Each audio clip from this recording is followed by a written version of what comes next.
अध्याय 311 एक ही धागे पर चींटियां। मो फैन की हरकत से जियांग यी को कोई फर्क नहीं पड़ा।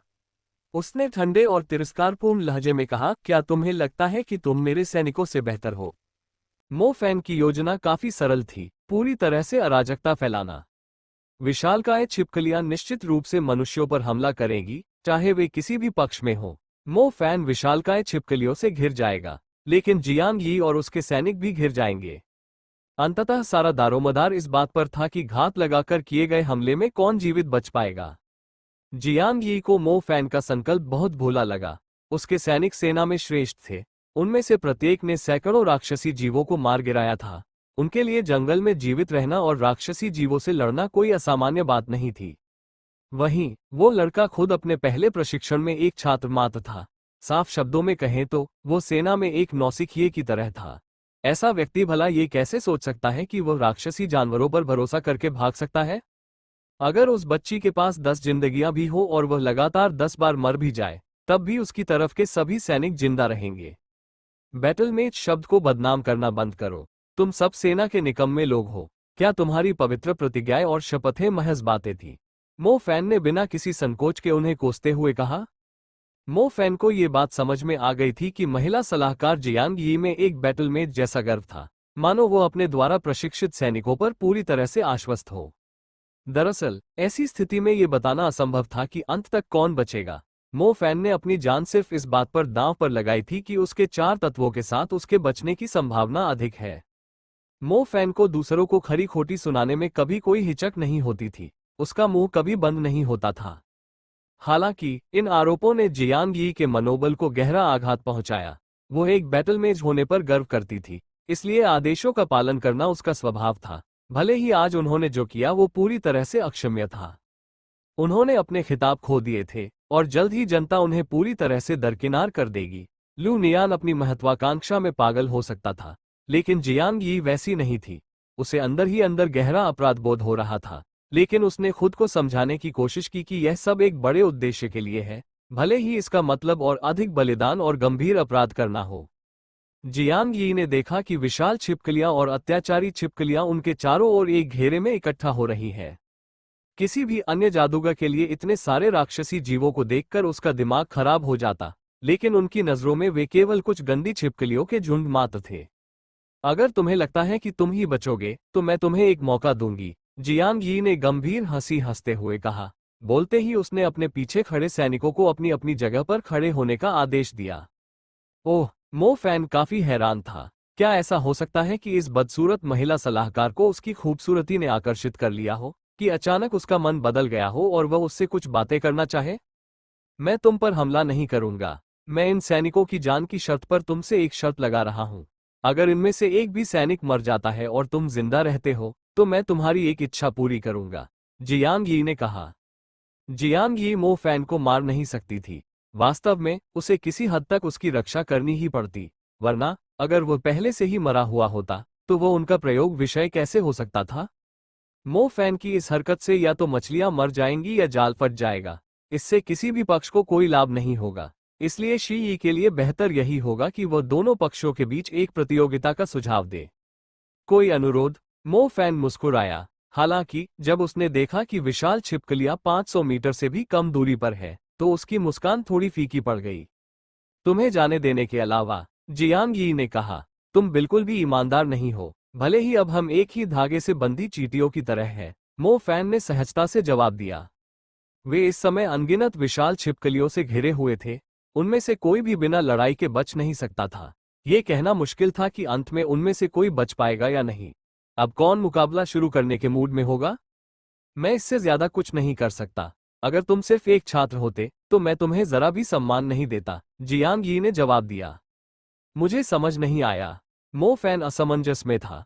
मैंने आपकी जानकारी पढ़ ली है। वो शहर की आपदा का अनुकूल मोड़ और शंघाई में ब्लैक वेटिकन का खात्मा, दोनों का संबंध आपसे ही था, जियांग यी ने शांत भाव से कहा। ठीक है, अगर तुम सच में मेरा सम्मान करती हो, तो हट जाओ। मुझे नहीं लगता कि अगर हम सब यहाँ मर गए तो इससे कोई फायदा होगा। मो फैन समझ गया था कि जियांग यी इस ऑपरेशन में शामिल होने के लिए ज्यादा इच्छुक नहीं थी, लेकिन उसके पास आदेश मानने के अलावा कोई चारा नहीं था। नहीं कर सकता, जियांग यी ने सीधे सीधे कहा। छोड़ो इसे, मेरा मूड नहीं है, मो फैन ने झट से जवाब दिया। उसने पहले सोचा था कि वो सलाहकार को मना लेगा और उसकी पतित आत्मा को सुधार देगा। किसे पता था कि वह तो ठंडी धातु का एक टुकड़ा थी। उनके पास अब बातचीत करने का समय नहीं था। मो फैन के सबसे करीब मौजूद विशालकाय छिपकली 100 मीटर से भी कम दूरी पर थी। मो फैन ने देखा कि वह जानवर ट्रक के आकार का था और उसकी ओर तेजी से बढ़ रहा था। उसकी चौड़ी आंखें उसे दिखा रही थी कि उसमें इंसानी मांस खाने की कितनी तीव्र इच्छा थी। आग का विस्फोट। मो फैन ने कुशलतापूर्वक जादू किया। धधकती गुलाब की ज्वाला ने सड़क पर एक लाल चाप खींच दिया। आग की लपटें विशालकाय छिपकली के शरीर पर भड़क उठी। विस्फोट के भीषण प्रभाव से उसका शरीर एक तरफ लुढ़क गया और आग तेजी से उसके पूरे शरीर में फैल गई। विशालकाय छिपकली मरी नहीं थी, क्योंकि उसकी त्वचा की परत अत्यंत मोटी थी। उसे मारने के लिए बुनियादी स्तर का जादू काफी नहीं था। आग की लपटों में घिरी विशाल छिपकली होश में आए और गुस्से से मो फैन की ओर झपटी, मानो उसे किसी भी तरह का दर्द महसूस ही न हो। मर जा, कमीने। मो फैन ने घृणा से भरी नजर से एक और फायर बस्ट आगे फेंका। यह अग्नि विस्फोट विशालकाय छिपकली के निचले जबड़े पर लक्षित था। विस्फोट से उसका मुंह फट गया। जमीन पर गिरने के बावजूद वो जीवित थी, लेकिन लगभग बेकार हो चुकी थी। जैसे ही मो फैन ने अपनी विशाल छिपकली से मुकाबला शुरू किया, 13 सैनिकों ने भी अपना जादू चलाया। क्योंकि उनके पक्ष में अधिक लोग थे, इसलिए उनकी गंध अधिक तीव्र थी, जिसने बड़ी संख्या में विशाल छिपकलियों को आकर्षित किया। सड़क पर उमड़ती भीड़ से संकेत मिल रहा था कि बड़ी संख्या में विशाल छिपकलियां सैनिकों के समूह की ओर बढ़ रही थीं। उनकी चीखें बेहद तीखी थीं, मानो उनके कानों के ठीक बगल में बिजली कड़क रही हो। जियांग यी ने अपने हाथ सीने के सामने रखे और भावहीन चेहरे के साथ समूह के बीच में खड़ी हो गई। उसके चेहरे पर डर का जरा सा भी निशान नहीं था। असल में उसके लिए यहां मरना या बाद में मौत की सजा मिलना लगभग एक ही बात थी, लेकिन उसे मिशन पूरा करना ही था। उसने अपने आसपास के वातावरण पर ठंडी नजर डाली। अगर मो फैन बच गई और उसके सैनिक मारे गए? नहीं, बिल्कुल नहीं। वो उसे जाने नहीं दे सकती थी। चूंकि वो पहले ही गलत चुनाव कर चुकी थी, इसलिए उसे उसी पर कायम रहना पड़ा। कमांडर शायद पागल हो गया हो, लेकिन चूंकि उसने बिना शर्त वफादार रहने की शपथ ली थी, तो अगर वो अब अपने कार्यों पर पछतावा करे तो क्या फर्क पड़ेगा? बिजली गिरना। मो फैन के हाथों से निकली बिजली बेतहाशा आगे बढ़ी और चापों में बटकर उसके आसपास के वातावरण में तेजी से फैल गई। चौथे स्तर की बिजली की मार पहले से कहीं अधिक बिजली की किरणें उत्पन्न कर सकती थी। वे जमीन पर चाप बनाते हुए भी आगे बढ़ सकती थी। मो फैन इस समय अपने पैरों के माध्यम से इस मंत्र का प्रयोग कर रहा था, जो उससे 20 मीटर के दायरे में कहीं भी फैल सकता था। विद्युत क्षेत्र के भीतर बिजली की चिंगारियां आपस में मिल सकती थीं। जो विशाल छिपकलियां उस क्षेत्र में कदम रखती, वे लकवाग्रस्त हो जाती, मानो अनगिनत अजगर उनके अंगों को जकड़ चुके हों। जब उनकी आवाजाही बाधित हुई, तो वे क्रोध में फूट फूट कर रोने लगे। वे इंसान को जिंदा ही खा जाने के बेहद करीब थे, लेकिन बिजली गिरने से लकवाग्रस्त हो जाने के कारण वे अपनी जगह पर ही बंध गए। वे भूखी प्यासी आंखों से अपने शिकार को घूर रहे थे। कितना अद्भुत बिजली का झटका! जियांग यी इस पूरे समय मो फैन को देख रही थी। उसके चेहरे पर आश्चर्य के भाव स्पष्ट थे। आत्मा बीज से अभिमंत्रित बिजली का प्रहार भी इतना शक्तिशाली लकवाग्रस्त प्रभाव नहीं डाल सकता। इसे किसी विधि से और अधिक शक्तिशाली बनाया गया होगा, अन्यथा इसकी शक्ति मध्यवर्ती जादू के इतनी करीब नहीं होती। लाइटनिंग स्ट्राइक एक बुनियादी स्तर का जादू था, इसलिए मो फैन इसे अपनी इच्छा अनुसार इस्तेमाल कर सका। बिजली का क्षेत्र समाप्त होते ही मो फैन ने तुरंत उसकी जगह एक और क्षेत्र बना लिया। विशाल छिपकलियों की भारी संख्या के बावजूद उनमें से कोई भी उसके 20 मीटर के दायरे में नहीं आ सका, जिससे वो कुछ समय के लिए विशाल छिपकलियों के खिलाफ लड़ाई में अजेय हो गया। जियांग यी ने यह स्वीकार किए बिना नहीं रह सकी कि वह काफी प्रभावित थी। बुनियादी स्तर के जादू में इतनी महारत हासिल कर पाना ही उसकी असाधारण प्रतिभा का प्रमाण था। हालांकि सैनिकों की स्थिति भी लगभग वैसी ही थी। उन्होंने एक घेरा बना लिया था और बर्फ तत्व के जमाव और पृथ्वी तरंग के धीमा करने वाले प्रभाव का इस्तेमाल करके एक जादुई सुरक्षा कवच बना लिया था, ताकि विशाल छिपकलियों को दूर रखा जा सके। उन्हें बस योद्धा स्तर के दानवों से सावधान रहना था। आगे देखते ही उनकी पूरी दृष्टि रेखा विशाल छिपकलियों से भर गई। ये दानव जीव ज्वार की तरह उनकी ओर बढ़ रहे थे, यहाँ तक कि उनमें से कुछ तो अपने साथियों के शरीरों पर फिसलते हुए आगे बढ़ रहे थे। सड़क पर उनके आगे बढ़ने के लिए जगह ही नहीं बची थी। 500 मीटर के दायरे में अभी भी बहुत सारी विशालकाय छिपकलियां जादूगरों की ओर बढ़ रही थीं। उनमें से कुछ तो आसपास की इमारतों पर भी चढ़ रही थीं। मो फैन के पैरों के पास 10 से अधिक विशालकाय छिपकलियों के शव दिखाई दे रहे थे। इन सेवक श्रेणी की विशालकाय छिपकलियों को मारना ज्यादा मुश्किल नहीं लग रहा था, लेकिन उसने जितनी छिपकलियां मारी थी उनकी तुलना में जीवित छिपकलियों की संख्या कहीं ज्यादा थी। उसकी ऊर्जा समाप्त होने से पहले उन सभी को मारना उसके लिए असंभव था। उसने जियांग यी और उसके सैनिकों पर एक नजर डाली। वे युद्धों में पूरी तरह अनुभवी थे। वे अनावश्यक रूप से मध्यवर्ती जादू का प्रयोग करके अपनी ऊर्जा बर्बाद नहीं करते थे। प्रशिक्षण पर आए छात्रों को कभी कभी अपनी मध्यम स्तर की जादुई शक्ति से सेवक श्रेणी के दानवों को टुकड़े टुकड़े करने की तीव्र इच्छा होती थी, लेकिन ऐसा करना बहुत मूर्खतापूर्ण था। उनकी ऊर्जा जंगल में उनके एचपी बार की तरह ही थी। ऊर्जा बर्बाद करना एचपी बर्बाद करने के बराबर था। वे सभी दानवों को कभी नष्ट नहीं कर सकते थे। ऊर्जा के उपयोग को नियंत्रित करना ही जीवित रहने की कुंजी थी। सैनिक अपनी ऊर्जा बचा रहे थे। वे अंतिम उपाय के अलावा कभी भी मध्यम स्तर की जादुई शक्ति का प्रयोग नहीं करते। उन्हें पता था कि विशाल छिपकलियों को पीछे धकेलने में कुछ समय लगेगा, क्योंकि वे उनके घोंसले से केवल 1 किलोमीटर दूर थे। Swift Star Wolf. Mo Fan ने स्विफ्ट स्टार वुल्फ को बाईं ओर से आ रही टायरेंट लिजार्ड से सावधान रहने का संकेत देने के लिए पुकारा। वो विशालकाय छिपकलियों का सामना तो कर सकता था, लेकिन अत्याचारी छिपकलियां उसके लिए एक बड़ा खतरा थीं। वे सड़कों पर उत्पात मचाती हुई छिपकली टैंकों की तरह थीं। वे इमारतों को भी गिरा सकती थीं। स्विफ्ट स्टार वुल्फ ने जानवरों के झुंड में मौजूद अत्याचारी छिपकली को घूरते हुए अपने दांत भींच लिए। अत्याचारी छिपकली का रंग धधकते लाल रंग का था, मानो कोई भुना हुआ विशालकाय मगरमच्छ हो। जैसे ही वो 2 इमारतों के बीच से गुजरी, वे इमारतें भी थोड़ी तिरछी हो गईं। विशाल छिपकलियों के बीच वह बेहद आकर्षक लग रहा था। उसके आसपास की धीमी गति से चलने वाली विशाल छिपकलियां उसके लिए रास्ता बना रही थीं। एक अत्याचारी अग्नि छिपकली। जियांग यी ने भी अत्याचारी छिपकली को देखा था। तारों की स्थिति के कारण उसकी आंखें चमक उठी। वो मो फैन को यहां मरने नहीं देगी। जरूरत पड़ने पर उसकी सुरक्षा सुनिश्चित करने के लिए उसे हमला करना पड़ेगा। हालांकि अगर उसे मौका मिलता तो वह मो फैन को भी बंदी बनाने के लिए अपनी जादुई शक्तियों का इस्तेमाल करती, क्योंकि अब उसे पकड़ना ही उसकी प्राथमिकता थी। मेरे पास मत आओ, मेरे पास मत आओ। धत तेरे की, क्या तेरा दिमाग सच में सुअर के डीएनए से बना है? यहाँ इतने सारे लोग हैं तो तुझे यहाँ आने की क्या जरूरत थी? अत्याचारी अग्नि छिपकली को अपनी ओर रेंगते देख मो फैन गुस्से से आग बबूला हो गया।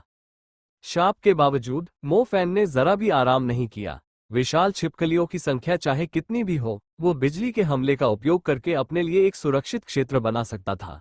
हालांकि यह अत्याचारी छिपकली के विरुद्ध उतना प्रभावी नहीं था। चौथे स्तर का बिजली का हमला योद्धा स्तर के दानव जानवर के विरुद्ध तभी उपयोगी होता जब बिजली की सभी किरणें शरीर के किसी विशेष अंग पर केंद्रित होकर हमला कर रही हो। स्विफ्ट स्टार वुल्फ, कोई रास्ता ढूंढो और उसे उनकी ओर आकर्षित करो, मो फैन ने स्विफ्ट स्टार वुल्फ से कहा। स्विफ्ट स्टार वुल्फ और मो फैन के विचार एक जैसे थे। ऐसी स्थिति में उनकी पहली प्रतिक्रिया अपने दुश्मनों की मुसीबतों को और बढ़ाने की होती थी। हालांकि जैसे ही स्विफ्ट स्टार वुल्फ ने अत्याचारी अग्नि छिपकली का ध्यान दूसरे समूह की ओर आकर्षित करने की कोशिश की, जियांग यी ने अचानक अपनी चाल चली। वो महिला मो फैन की रक्षा करने के साथ साथ उसे हिरासत में लेने का तरीका भी ढूंढ रही थी। हालांकि चूंकि मो फैन नियमों को तोड़ने की कोशिश कर रहा था, इसलिए वह एक बार खुद जज बनने में कोई आपत्ति नहीं करती। जियांग यी की ताकत पुराने समय की तांगयुए जैसी थी, इसलिए स्विफ्ट स्टार वुल्फ उसे उकसाने की हिम्मत नहीं करता था। मो फैन के पास अपनी योजना छोड़ने के अलावा कोई चारा नहीं था। हमेशा की तरह स्विफ्ट स्टार वुल्फ बड़े वाले से निपटेगा, जबकि वो छोटे वालों को संभालेगा। स्विफ्ट स्टार वुल्फ द्वारा आसपास की विशाल छिपकलियों को खत्म करने में मदद के बिना मो फैन को बढ़ता हुआ दबाव महसूस होने लगा।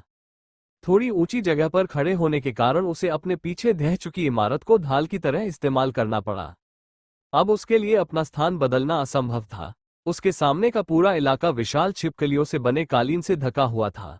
अगर वो उन्हें आपस में जोड़कर एक डोरी बना ले, तो वो उससे शहर की परिधि को 2 बार लपेट सकता था। मो फैन लगातार अपना जादू चलाता रहा। रीमास्टर्ड लाइटनिंग स्ट्राइक ने मो फैन को युद्ध को लंबा खींचने की क्षमता प्रदान की। अगर हमला करके भाग जाना होता, तो वो अब तक मारे गए राक्षसों की संख्या से 10 गुना ज्यादा राक्षसों को मार गिरा सकता था। लेकिन इस तरह घिरे होने पर यह बिल्कुल नामुमकिन था।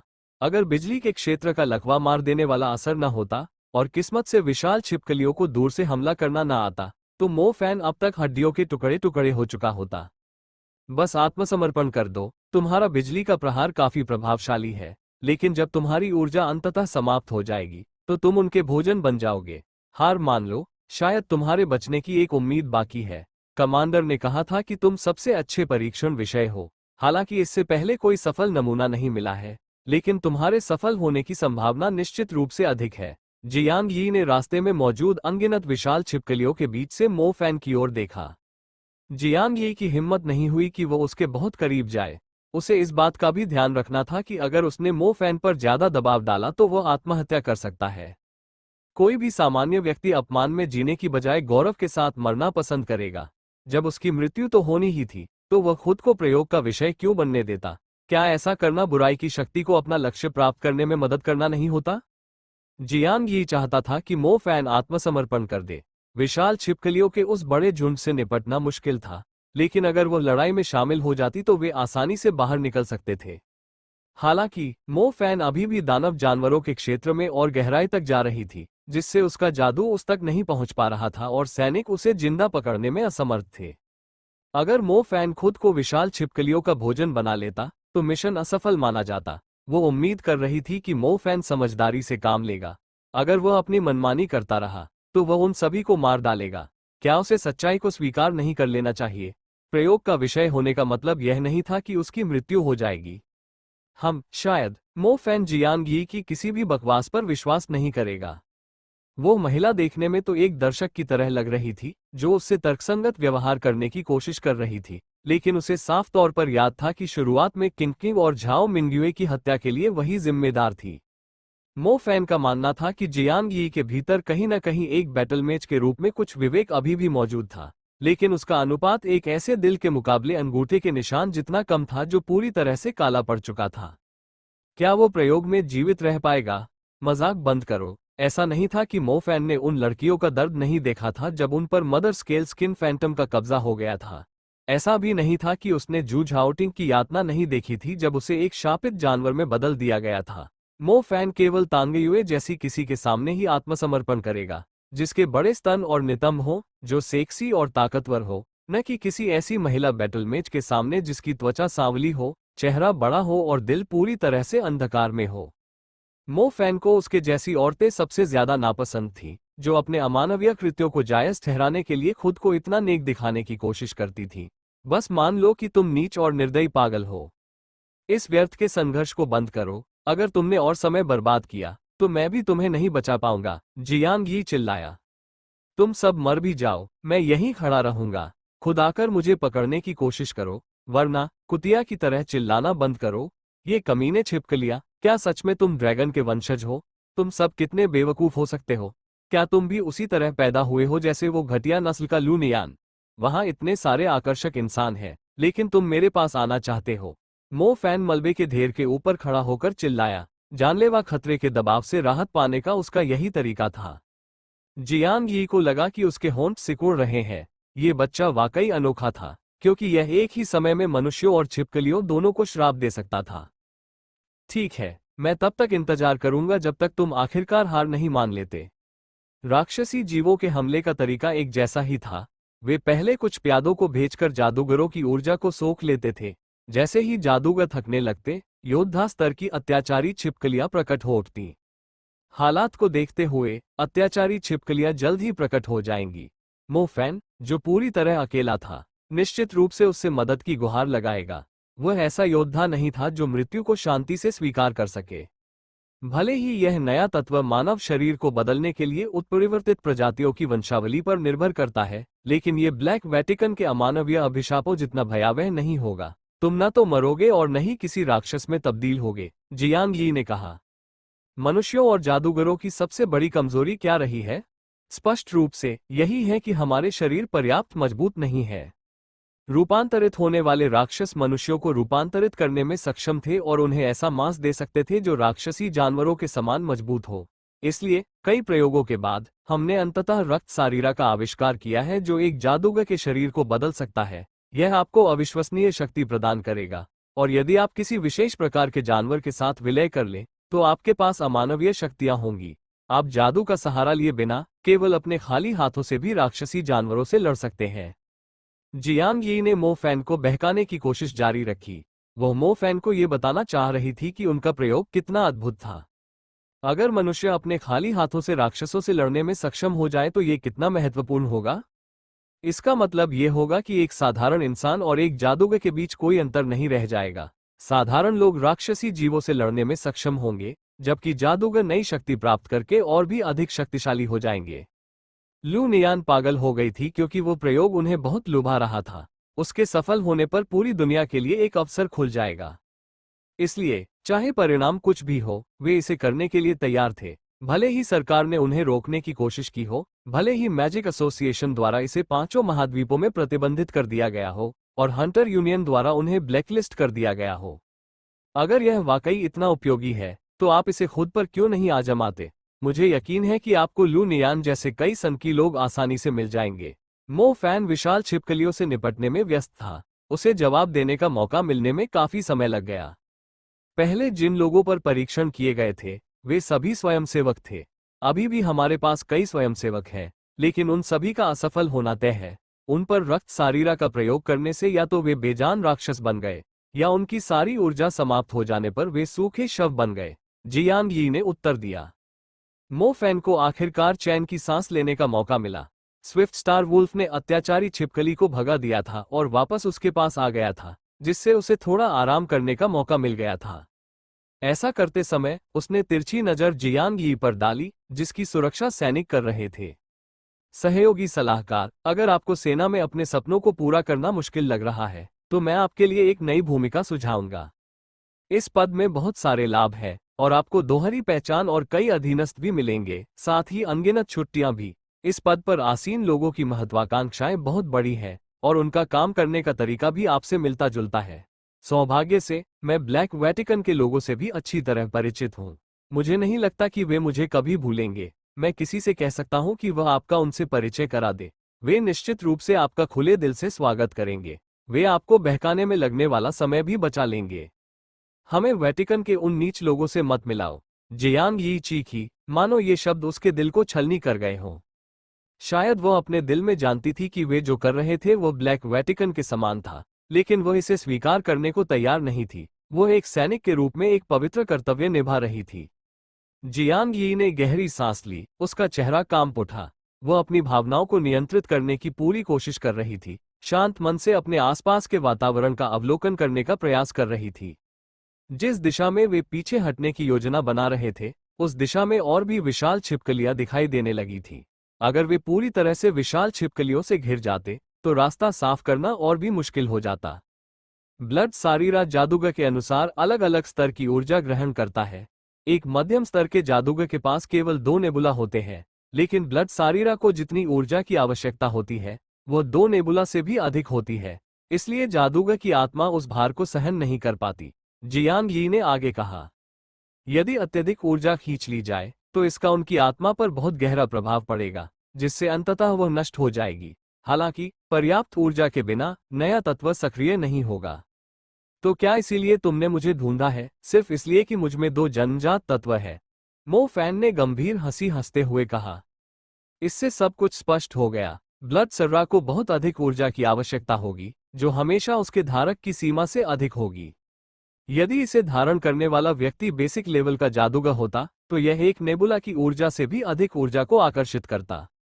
यदि इसे धारण करने वाला व्यक्ति एक मध्यवर्ती स्तर का जादूगर होता तो ये 2 निहारिकाओं से अधिक ऊर्जा को आकर्षित करता। यदि इसे धारण करने वाला व्यक्ति एक उन्नत जादूगर होता तो ये 3 से अधिक निहारिकाओं की ऊर्जा को आकर्षित करता। इसके अलावा अंतर का मार्जिन निश्चित रूप से काफी महत्वपूर्ण होगा, क्योंकि यह जादूगरों के लिए इतना भारी होगा कि वे अपनी तर्कसंगत सोच खो दें, उनकी आत्माएं नष्ट हो जाएं या उनका शरीर सूख जाए। उसके पास दोहरी जन्मजात शक्तियां थीं। वो दुनिया का एकमात्र ऐसा व्यक्ति था जिसके पास एक साधारण जादूगर से भी अधिक ऊर्जा होती। इसलिए उन्हें सर्वश्रेष्ठ परीक्षण विषय माना गया। तुम्हारे सफल होने की सबसे अधिक संभावना थी। सैद्धांतिक रूप से इससे केवल तुम्हारी साधना में गिरावट आएगी, लेकिन इससे तुम्हारी जान नहीं जाएगी, जियांग यी ने आगे कहा। समय तेजी से बीत रहा था। उसे मो फैन को आत्मसमर्पण करने के लिए मनाना ही था, अन्यथा वह भी उनकी सुरक्षा की गारंटी नहीं दे पाएगी। क्या यही बात तुमने मरने वालों से भी कही थी? मो फैन ने ठंडे स्वर में पूछा। जियांग यी चुप हो गया। दरअसल उसने यही बात उन सभी लोगों से कही थी जिनकी मौत हो गई थी, जिनमें उसका अपना भाई भी शामिल था जिसने स्वेच्छा से भाग लिया था। उसकी मौत बहुत दर्दनाक हुई थी। उसकी आंखों में अपनी बहन के लिए घृणा भरी थी। रात को जब भी वह अपनी आंखें बंद करती, उसे उसकी आंखें दिखाई देती थीं। इससे उनकी खेती में गिरावट ही आएगी। उसने भी उस बेतुकी बात पर विश्वास कर लिया था। मो फैन ने सैनिकों की ओर एक नजर डाली। सौभाग्य से और भी कई विशाल छिपकलियां उनके समूह की ओर आकर्षित हो गईं। कई अत्याचारी छिपकलियां भी उनके द्वारा स्थापित अस्थायी किले पर हमला कर रही थीं। अन्यथा वो बहुत पहले ही अपना स्थान खो चुका होता। आगे देखने पर विशालकाय छिपकलियों की संख्या कम होती नहीं दिख रही थी। उनकी ओर उमड़ते हुए जानवरों के कारण वो सड़क का अंत भी नहीं देख पा रहा था। उसे नहीं पता था कि उसके अग्नि मुट्ठी के वार से विशालकाय छिपकलियों के कितने ठिकाने जागृत हो गए थे, या शायद इसलिए कि मनुष्यों द्वारा उनके क्षेत्र में घुसपैठ करने के बाद विशालकाय छिपकलियों ने भी अपने साथियों को बुला लिया था। मो फैन हौंफ रहा था। उसकी ऊर्जा अभी भी पर्याप्त थी, लेकिन उसे विशाल छिपकलियों की गति के साथ तालमेल बिठाने में परेशानी हो रही थी। उसके विद्युत क्षेत्र ने 20 मीटर के दायरे में मौजूद उन विशाल छिपकलियों को नियंत्रित कर लिया जो उस पर हमला करने की कोशिश कर रही थी, लेकिन उनकी संख्या इतनी अधिक थी कि वे अपने लकवाग्रस्त साथियों के शरीरों का उपयोग सीढ़ी के रूप में करने में सक्षम थीं। उनके नुकीले दांत उसकी पहुंच के भीतर थे। वे आसानी से अपनी पूंछ से उसे चूर चूर कर सकते थे। ये तो बहुत बुरा है, इस रफ्तार से तो मेरी मौत पक्की है। मो फैन ने दांत भींचे और आसमान की ओर देखा। स्विफ्ट स्टार वुल्फ, मुझे थोड़ा समय दो। किसी भी विशाल छिपकली को मेरे पास मत आने देना, मो फैन ने कहा। स्विफ्ट स्टार वुल्फ ने आसपास मौजूद विशाल छिपकलियों पर एक नजर डाली। सौभाग्य से अत्याचारी छिपकलियों को उनमें कोई दिलचस्पी नहीं थी। अगर केवल विशाल छिपकलियां ही होती तो वो उन्हें कुछ समय के लिए रोके रखने में मदद कर सकता था। उसने सिर हिलाकर मो फैन को अपनी योजना पर आगे बढ़ने का इशारा किया। मो फैन को स्विफ्ट स्टार वुल्फ पर पूरा भरोसा था। वो मलबे के ऊपर पैर मोड़कर बैठ गया। उन्होंने ध्यान करना शुरू कर दिया। उसने जोखिम उठाने का फैसला किया था। 3 चरणीय टावर में उसके अग्नि तत्व के नेबुला को सबसे अधिक परिष्कृत किया गया था। तब से वह सक्रिय रूप से युद्धों और प्रशिक्षण में लगा हुआ था। उसे महसूस हो रहा था कि वो तीसरे स्तर के द्वार के बहुत करीब है। राक्षसी जानवरों से घिरे होने के दौरान सफलता हासिल करने की कोशिश करना बेहद जोखिम भरा था। फिर भी मो फैन का मानना था कि उसकी प्रतिभा ऐसी स्थितियों में आसानी से जागृत हो जाती है जहां उसका जीवन खतरे में होता है। ऐसे में उसे फिलहाल अपनी देखभाल के लिए स्विफ्ट स्टार वुल्फ पर निर्भर रहना होगा। आओ, स्विफ्ट स्टार वुल्फ ने अपना सिर उठाया और आकाश में एक कान फाड़ देने वाली दहाड़ लगाए। उसके शरीर के चारों ओर एक भयंकर बवंडर उठने लगा। इसका आकार पहले वाले से कहीं अधिक बड़ा था और हवाएं भी तेज थीं। जैसे जैसे इसकी गति बढ़ती गई, ये धीरे धीरे रेत के तूफान में बदलता गया। बवंडर आगे बढ़ा और अपने मार्ग में विशाल छिपकलियों को उड़ाकर हवा में ले गया। इसके अंदर घूमती रेत भले ही बहुत छोटी हो, लेकिन इतनी अविश्वसनीय गति से कि वो गोलियों की तरह थी जो दीवारों को भेद सकती थी। रेत के गोले दानवों को कुचलते हुए आगे बढ़े, जिससे बवंडर के अंदर खून से लथपथ धुंध छा गई। यह एक जानलेवा रेतीले तूफान में बदल गया था। सड़क, विज्ञापन बोर्ड और आसपास की दुकानों की दीवारें बुरी तरह क्षतिग्रस्त हो गई थीं। दीवारों पर बने घने छेद ऐसे लग रहे थे मानो तीरों की बौछार हुई हो। विशाल छिपकलियों का झुंड अंततः छेद छेद से भरे मृत शरीरों में तब्दील हो गया। उनका मांस चारों ओर बिखर गया। उनकी मोटी चमड़ी रेत की गोलियों की तीव्र बौछार के सामने टिक नहीं पाए। इस विचित्र तरीके से बड़ी संख्या में विशाल छिपकलियों को मार डाला गया। पहले स्विफ्ट स्टार वुल्फ केवल विशाल छिपकलियों से आमने सामने की लड़ाई लड़ रहा था, क्योंकि इस तरह के विशाल क्षेत्र प्रभाव वाले मंत्र का प्रयोग करने से उसकी ऊर्जा का एक महत्वपूर्ण हिस्सा खर्च हो जाता था। स्विफ्ट स्टार वुल्फ ने थाउजेंड पियर्सिंग सैंडस्टॉर्म चलाने के बाद जोर जोर से सांस ली।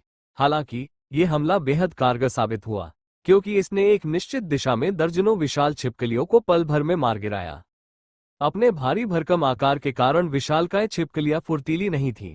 उन पर बड़े बड़े झुंडों में टूट पड़ने से हमला काफी कारगर साबित हुआ। विशाल छिपकलियों की संख्या में थोड़ी कमी आई थी। अधिक सटीक रूप से कहें तो जो विशाल छिपकलियां अभी भी चल फिर सकती थीं, उनकी संख्या में भारी कमी आई थी, क्योंकि मृत छिपकलियों के शव जीवित छिपकलियों पर भारी मात्रा में गिरे, जिससे वे भी जमीन पर गिर पड़ी। स्विफ्ट स्टार वुल्फ को जो कर्तव्य सौंपा गया था, वो पूरी तरह से उसके प्रति समर्पित था। ये सुनिश्चित करने के लिए कि कोई भी जानवर मो फैन के करीब न आ सके, वह लगातार ऊर्जा की खपत करने वाले मंत्रों से हमला करता रहा और विशाल छिपकलियों को रोके रखा। मो फैन को पता था कि समय अनमोल है। स्विफ्ट स्टार वुल्फ ज्यादा देर तक टिक नहीं पाएगा। उनकी आध्यात्मिक दुनिया में अग्नि तत्व का निहारिका एक शाश्वत सूर्य की तरह प्रज्वलित होकर जल रहा था।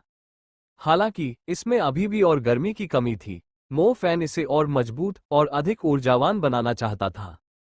पापा, तुम सबके प्रति बहुत दयालु रहे हैं। अब जब मेरी जान खतरे में है तो क्या तुम लोग गुस्सा करना बंद करके पड़ोसी किंडरगार्टन तक अपना दबदबा बढ़ा सकते हो? मो फैन ने व्यंग्यपूर्ण हास्य का भरपूर इस्तेमाल किया। दरअसल वो बेहद घबराया हुआ था। अपनी सांस रोककर और अपने विचारों को शांत करते हुए मो फैन ने अपनी सफलता पर ध्यान केंद्रित करना शुरू कर दिया। उसका सारा ध्यान अग्नि तत्व निहारिका पर केंद्रित था। वो अपनी आध्यात्मिक शक्ति का उपयोग पूरी निहारिका को सहारा देने के लिए कर रहा था।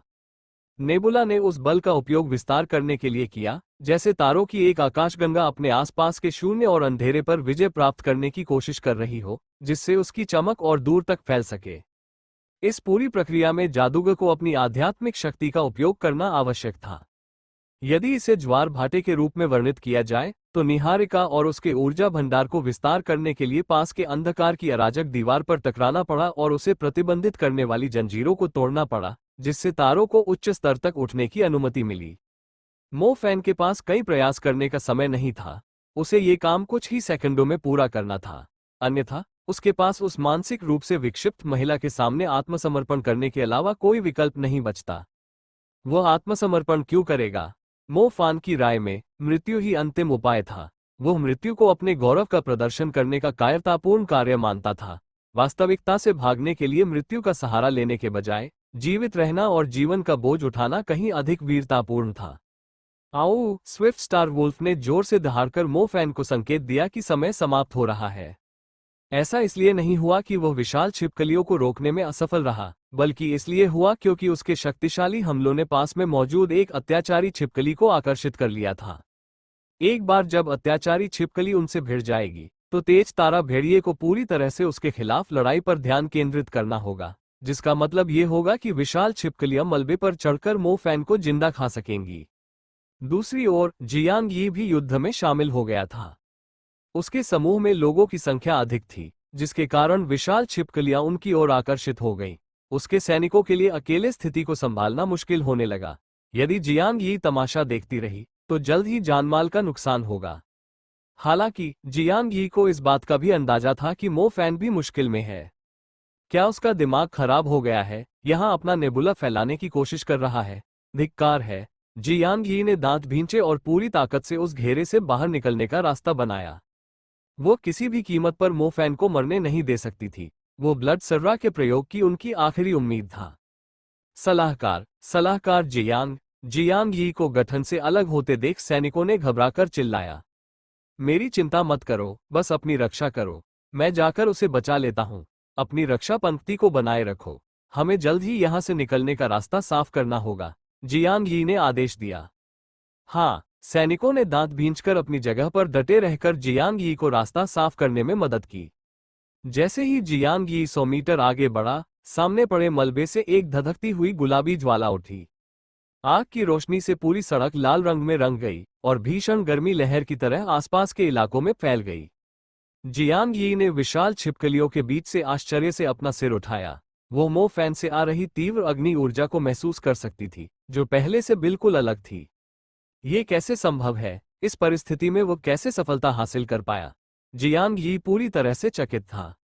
राक्षसी जीवों से घिरे होने पर उनकी सेना के सबसे साहसी सैनिक भी इतनी हिम्मत नहीं कर पाते। इस प्रक्रिया के दौरान एक जादूगर किसी भी बाहरी कारक से विचलित नहीं हो सकता था, क्योंकि उसे अपना 100% ध्यान इसी पर केंद्रित करना होता था। वो सैकड़ों विशाल छिपकलियों से घिरा हुआ था, जो एक ही बार में काटकर उसकी जान ले सकती थी। क्या उसे इस बात की चिंता नहीं थी कि स्विफ्ट स्टार वुल्फ उसकी रक्षा करने में विफल हो जाएगा और एक विशाल छिपकली को भी घुसपैठ करने देगा? क्या उसे इस बात का संदेह नहीं था कि अपने नेबुला का विस्तार करने के प्रयास में उसकी जान खतरे में पड़ जाएगी? मलबे के ऊपर से प्रचंड गुलाबी ज्वाला फूट पड़ी और उसके पूरे शरीर को अपनी चपेट में ले लिया। जलते हुए लावा के समान उसका रूप ज्वाला की गर्मी से कहीं अधिक भयावह था।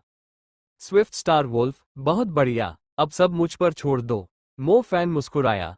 आग की लपटों की रोशनी में उसका चेहरा कुछ हद तक जंगली लग रहा था। स्विफ्ट स्टार वुल्फ तुरंत मो फैन के पास वापस चला गया।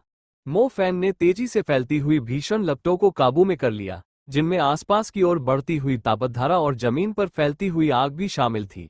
ये लपटें तेजी से उसकी दाहिनी कलाई की ओर खींच गईं। उसकी कलाई लपटों के एक घेरे से घिरी हुई थी, जो हवा के साथ धीरे धीरे हिल रही थी। रोज फ्लेम, अग्नि मुट्ठी, ऊर्जा के अत्यधिक प्रवाह से मो फैन के बाल सीधे खड़े हो गए थे। इस प्रक्रिया में उसकी आंखें भी आग की तरह चमक रही थीं। उसने मलबे के ऊपर से एक जोरदार मुक्का मारा। अत्यधिक ऊर्जा सीधे जमीन पर जा लगी। ऊर्जा अविश्वसनीय गति से स्थानांतरित हुई। आसपास की जमीन फटने लगी, मानो वो ऊर्जा को अपने भीतर समाहित नहीं कर पा रही हो। नो हॉल, अंततः ऊर्जा अपनी चरम सीमा पर पहुंच गई। मो फैन की प्रचंड दहाड़ के साथ उसके चारों ओर 100 मीटर के दायरे में आग के खंभे ऊपर की ओर उठने लगे। जमीन के बहुत नीचे से आग के खंभे फूट रहे थे। इनसे न केवल लावा सतह पर उमड़ पड़ा, बल्कि ये जलते हुए खंभों में भी तब्दील हो गए थे। पहला हमला मो फैन के शरीर पर हुआ। उसके शरीर से उठती हुई ज्वालाएं हवा में फैल गईं।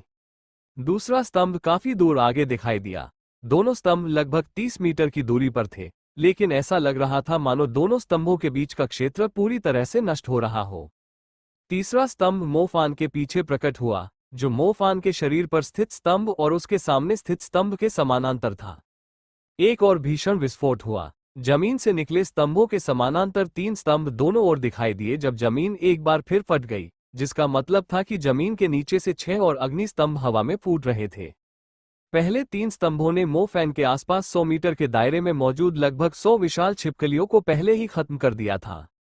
हालांकि शेष 6 स्तंभों ने पूरे क्षेत्र में भीषण विनाश मचा दिया था। विशाल छिपकलियों की सेना, यहां तक कि जमीन पर पड़े शवों के ढेर भी भयंकर आग में जलकर राख हो गए थे।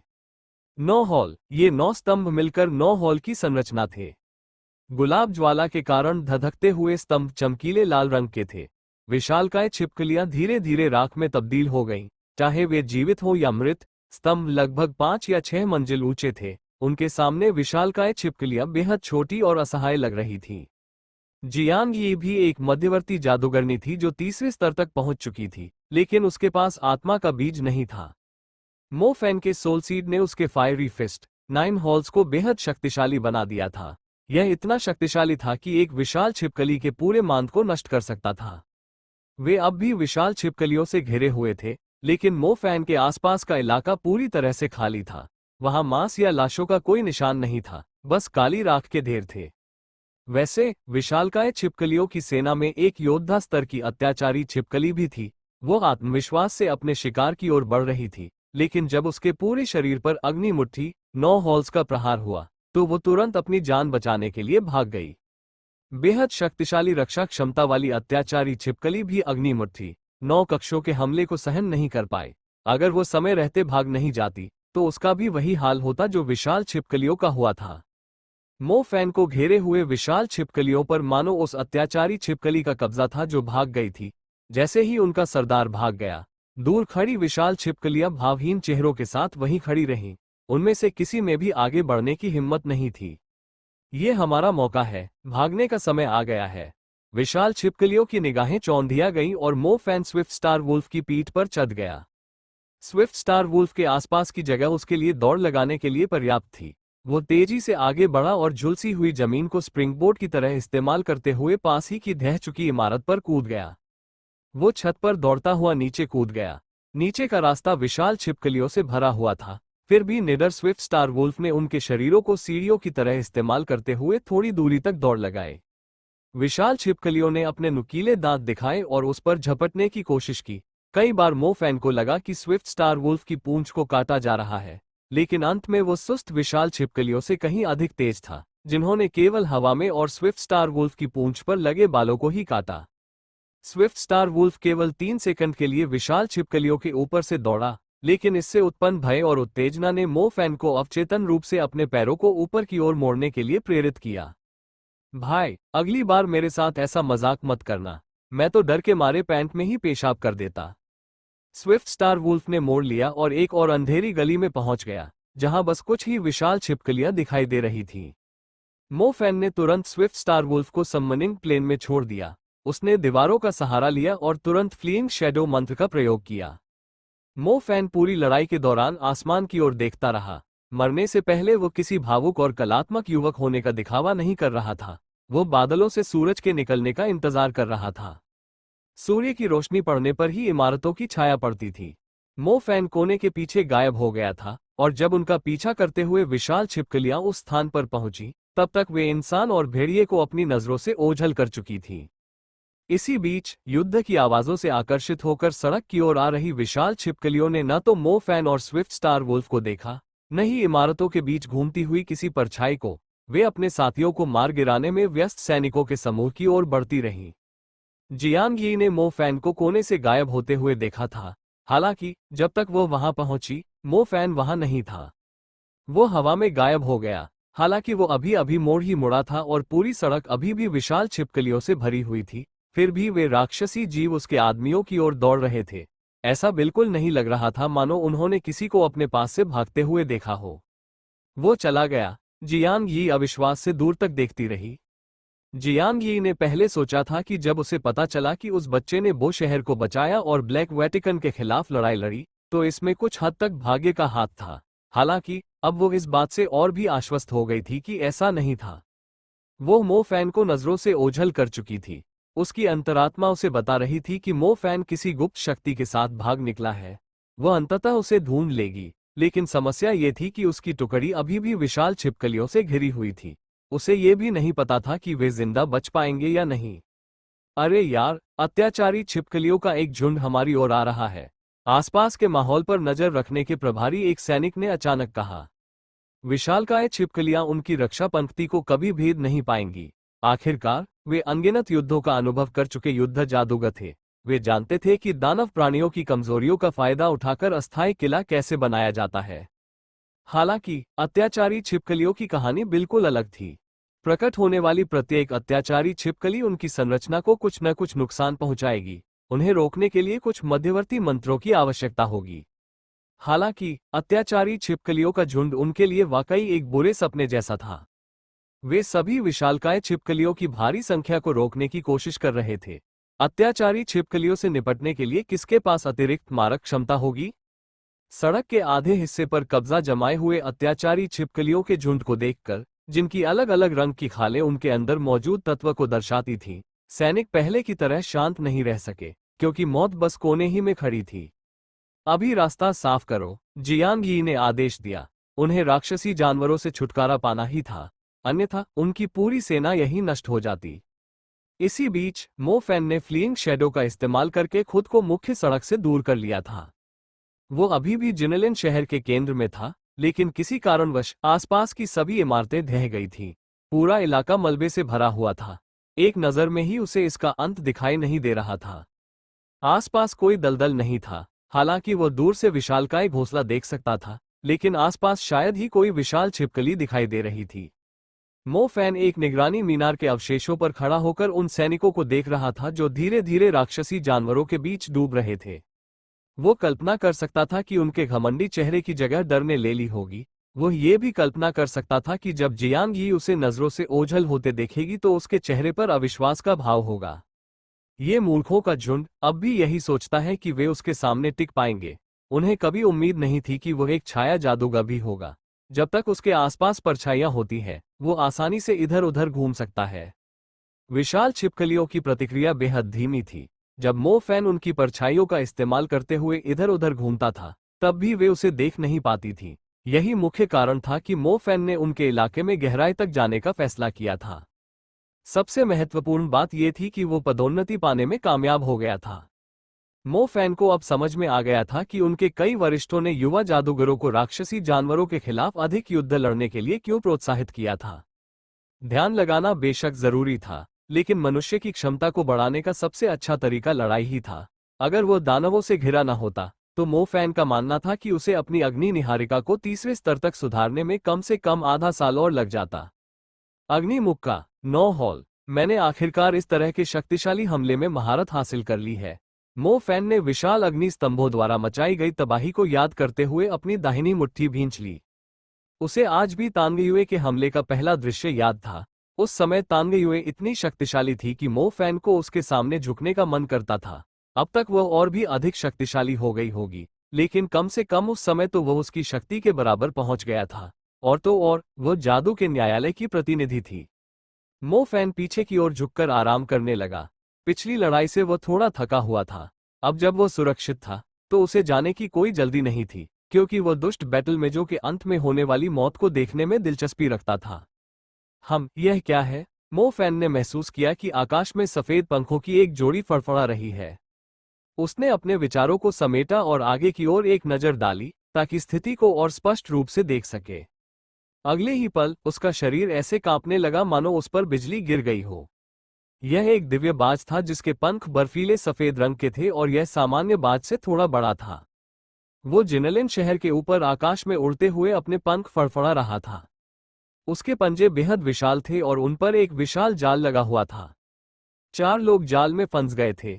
ऐसा लग रहा था मानो उन्होंने अपना मानसिक संतुलन खो दिया हो। वे जाल के सामने पूरी तरह असहाय थे और छोटे चूजों की तरह इधर उधर घसीटे जा रहे थे। उनकी आंखें बेबसी से अपने आसपास के वातावरण को देख रही थीं। मो फैन उन्हें भलीभांति जानता था, क्योंकि वे झाओ मानटिंग, मो नुजियाओ, मो निंगस्यू और बाई टिंग टिंग थी। मो फैन के दिल में क्रोध की आग भड़क उठी। उसे आखिरकार समझ आ गया कि लू नियान उसके पीछे क्यों नहीं आ रही थी। दरअसल वो शैतान उसके दोस्तों का पीछा कर रहा था। वो उन्हें हवा में लटकाए हुए था, सिर्फ अपनी सौदेबाजी की रणनीति दिखाने के लिए। मो फैन बेहद गुस्से में थी। कोई इतना नीच कैसे हो सकता है?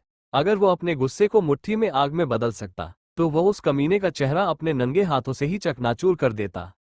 मो फैन, मैं ये बात सिर्फ एक बार कहूंगा, चाहे तुम इसे सुन पाओ या नहीं। तुरंत मेरे सामने घुटने टेक दो, नहीं तो मैं इन्हें इतनी ऊंचाई से नीचे फेंक दूंगा। चिंता मत करो, मैंने उनकी आत्माओं को कैद कर लिया है। मैं तुम्हें गारंटी देता हूं कि गिरने के दौरान वे एक भी जादू नहीं कर पाएंगे। मेरे अनुभव के अनुसार इस ऊंचाई से गिरने पर योद्धा स्तर का दानव भी चूर चूर हो जाएगा। झाओ परिवार के उस छोटे बच्चे की तो बात ही छोड़ो, जो मेरी पिटाई के बाद मरने की कगार पर है। लेकिन बर्फ तत्व वाली उस लड़की के लिए तो दुख की बात है, जो अभी भी बेहोश है। मुझे लगता है कि वह तुम्हारे लिए बहुत महत्वपूर्ण है। अगर इतना काफी नहीं है तो उन तीनों को एक साथ मारो तो कैसा रहेगा? लू नियान की शैतानी जैसी आवाज आकाश में गूंज उठी।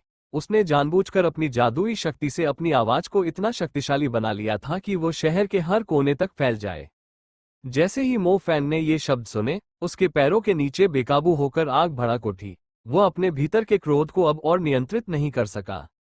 यहां तक कि उस घिनौने ब्लैक वेटिकन ने भी उसे पहले कभी इतना गुस्सा नहीं दिलाया था।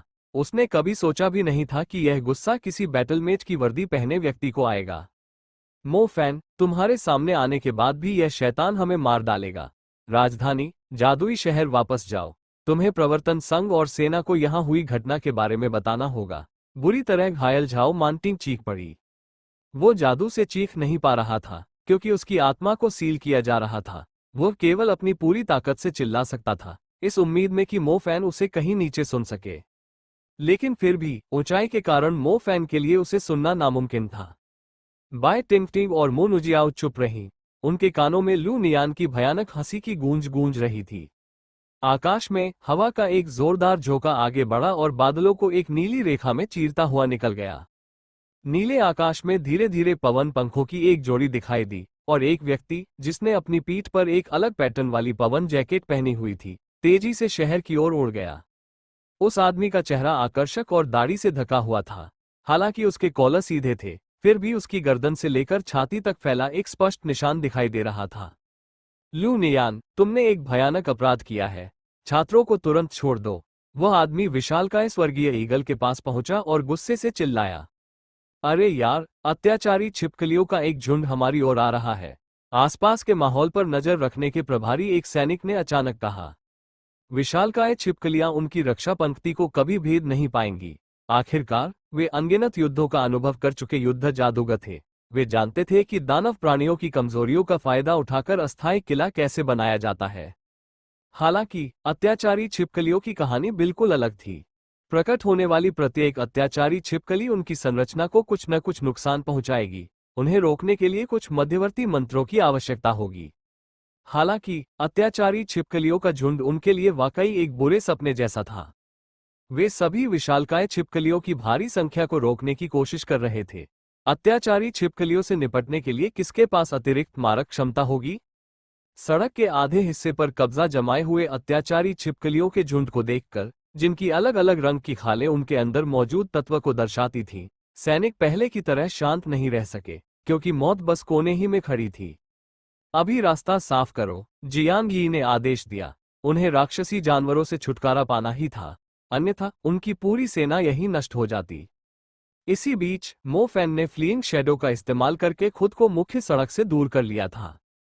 वो अभी भी जिनेलिन शहर के केंद्र में था, लेकिन किसी कारणवश आसपास की सभी इमारतें ढह गई थीं। पूरा इलाका मलबे से भरा हुआ था। एक नज़र में ही उसे इसका अंत दिखाई नहीं दे रहा था। आसपास कोई दलदल नहीं था, हालांकि वो दूर से विशालकाय घोंसला देख सकता था, लेकिन आसपास शायद ही कोई विशाल छिपकली दिखाई दे रही थी। मो फैन एक निगरानी मीनार के अवशेषों पर खड़ा होकर उन सैनिकों को देख रहा था जो धीरे धीरे राक्षसी जानवरों के बीच डूब रहे थे। वो कल्पना कर सकता था कि उनके घमंडी चेहरे की जगह डर ने ले ली होगी। वो ये भी कल्पना कर सकता था कि जब जियांग यी उसे नजरों से ओझल होते देखेगी तो उसके चेहरे पर अविश्वास का भाव होगा। ये मूर्खों का झुंड अब भी यही सोचता है कि वे उसके सामने टिक पाएंगे। उन्हें कभी उम्मीद नहीं थी कि वह एक छाया जादूगर भी होगा। जब तक उसके आसपास परछाइयां होती हैं, वो आसानी से इधर उधर घूम सकता है। विशाल छिपकलियों की प्रतिक्रिया बेहद धीमी थी। जब मो फैन उनकी परछाइयों का इस्तेमाल करते हुए इधर उधर घूमता था, तब भी वे उसे देख नहीं पाती थीं। यही मुख्य कारण था कि मो फैन ने उनके इलाके में गहराई तक जाने का फैसला किया था। सबसे महत्वपूर्ण बात यह थी कि वो पदोन्नति पाने में कामयाब हो गया था। मो फैन को अब समझ में आ गया था कि उनके कई वरिष्ठों ने युवा जादूगरों को राक्षसी जानवरों के खिलाफ अधिक युद्ध लड़ने के लिए क्यों प्रोत्साहित किया था। ध्यान लगाना बेशक जरूरी था, लेकिन मनुष्य की क्षमता को बढ़ाने का सबसे अच्छा तरीका लड़ाई ही था। अगर वो दानवों से घिरा न होता, तो मो फैन का मानना था कि उसे अपनी अग्नि निहारिका को तीसरे स्तर तक सुधारने में कम से कम आधा साल और लग जाता। अग्नि मुक्का 9 हॉल। मैंने आखिरकार इस तरह के शक्तिशाली हमले में महारत हासिल कर ली है। मो फैन ने विशाल अग्नि स्तंभों द्वारा मचाई गई तबाही को याद करते हुए अपनी दाहिनी मुट्ठी भींच ली। उसे आज भी तानगयुए के हमले का पहला दृश्य याद था। उस समय तानगयुए इतनी शक्तिशाली थी कि मो फैन को उसके सामने झुकने का मन करता था। अब तक वह और भी अधिक शक्तिशाली हो गई होगी, लेकिन कम से कम उस समय तो वह उसकी शक्ति के बराबर पहुंच गया था। और तो और वह जादू के न्यायालय की प्रतिनिधि थी। मो फैन पीछे की ओर झुककर आराम करने लगा। पिछली लड़ाई से वह थोड़ा थका हुआ था। अब जब वह सुरक्षित था, तो उसे जाने की कोई जल्दी नहीं थी, क्योंकि वह दुष्ट बैटल मेजो के अंत में होने वाली मौत को देखने में दिलचस्पी रखता था। यह क्या है? मो फैन ने महसूस किया कि आकाश में सफेद पंखों की एक जोड़ी फड़फड़ा रही है। उसने अपने विचारों को समेटा और आगे की ओर एक नजर डाली, ताकि स्थिति को और स्पष्ट रूप से देख सके। अगले ही पल उसका शरीर ऐसे कांपने लगा मानो उस पर बिजली गिर गई हो।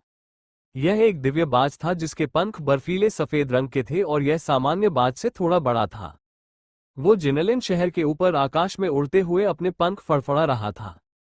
उसके पंजे बेहद विशाल थे और उन पर एक विशाल जाल लगा हुआ था। 4 लोग जाल में फंस गए थे। ऐसा लग रहा था मानो उन्होंने अपना मानसिक संतुलन खो दिया हो। वे जाल के सामने पूरी तरह असहाय थे और छोटे चूजों की तरह इधर उधर घसीटे जा रहे थे।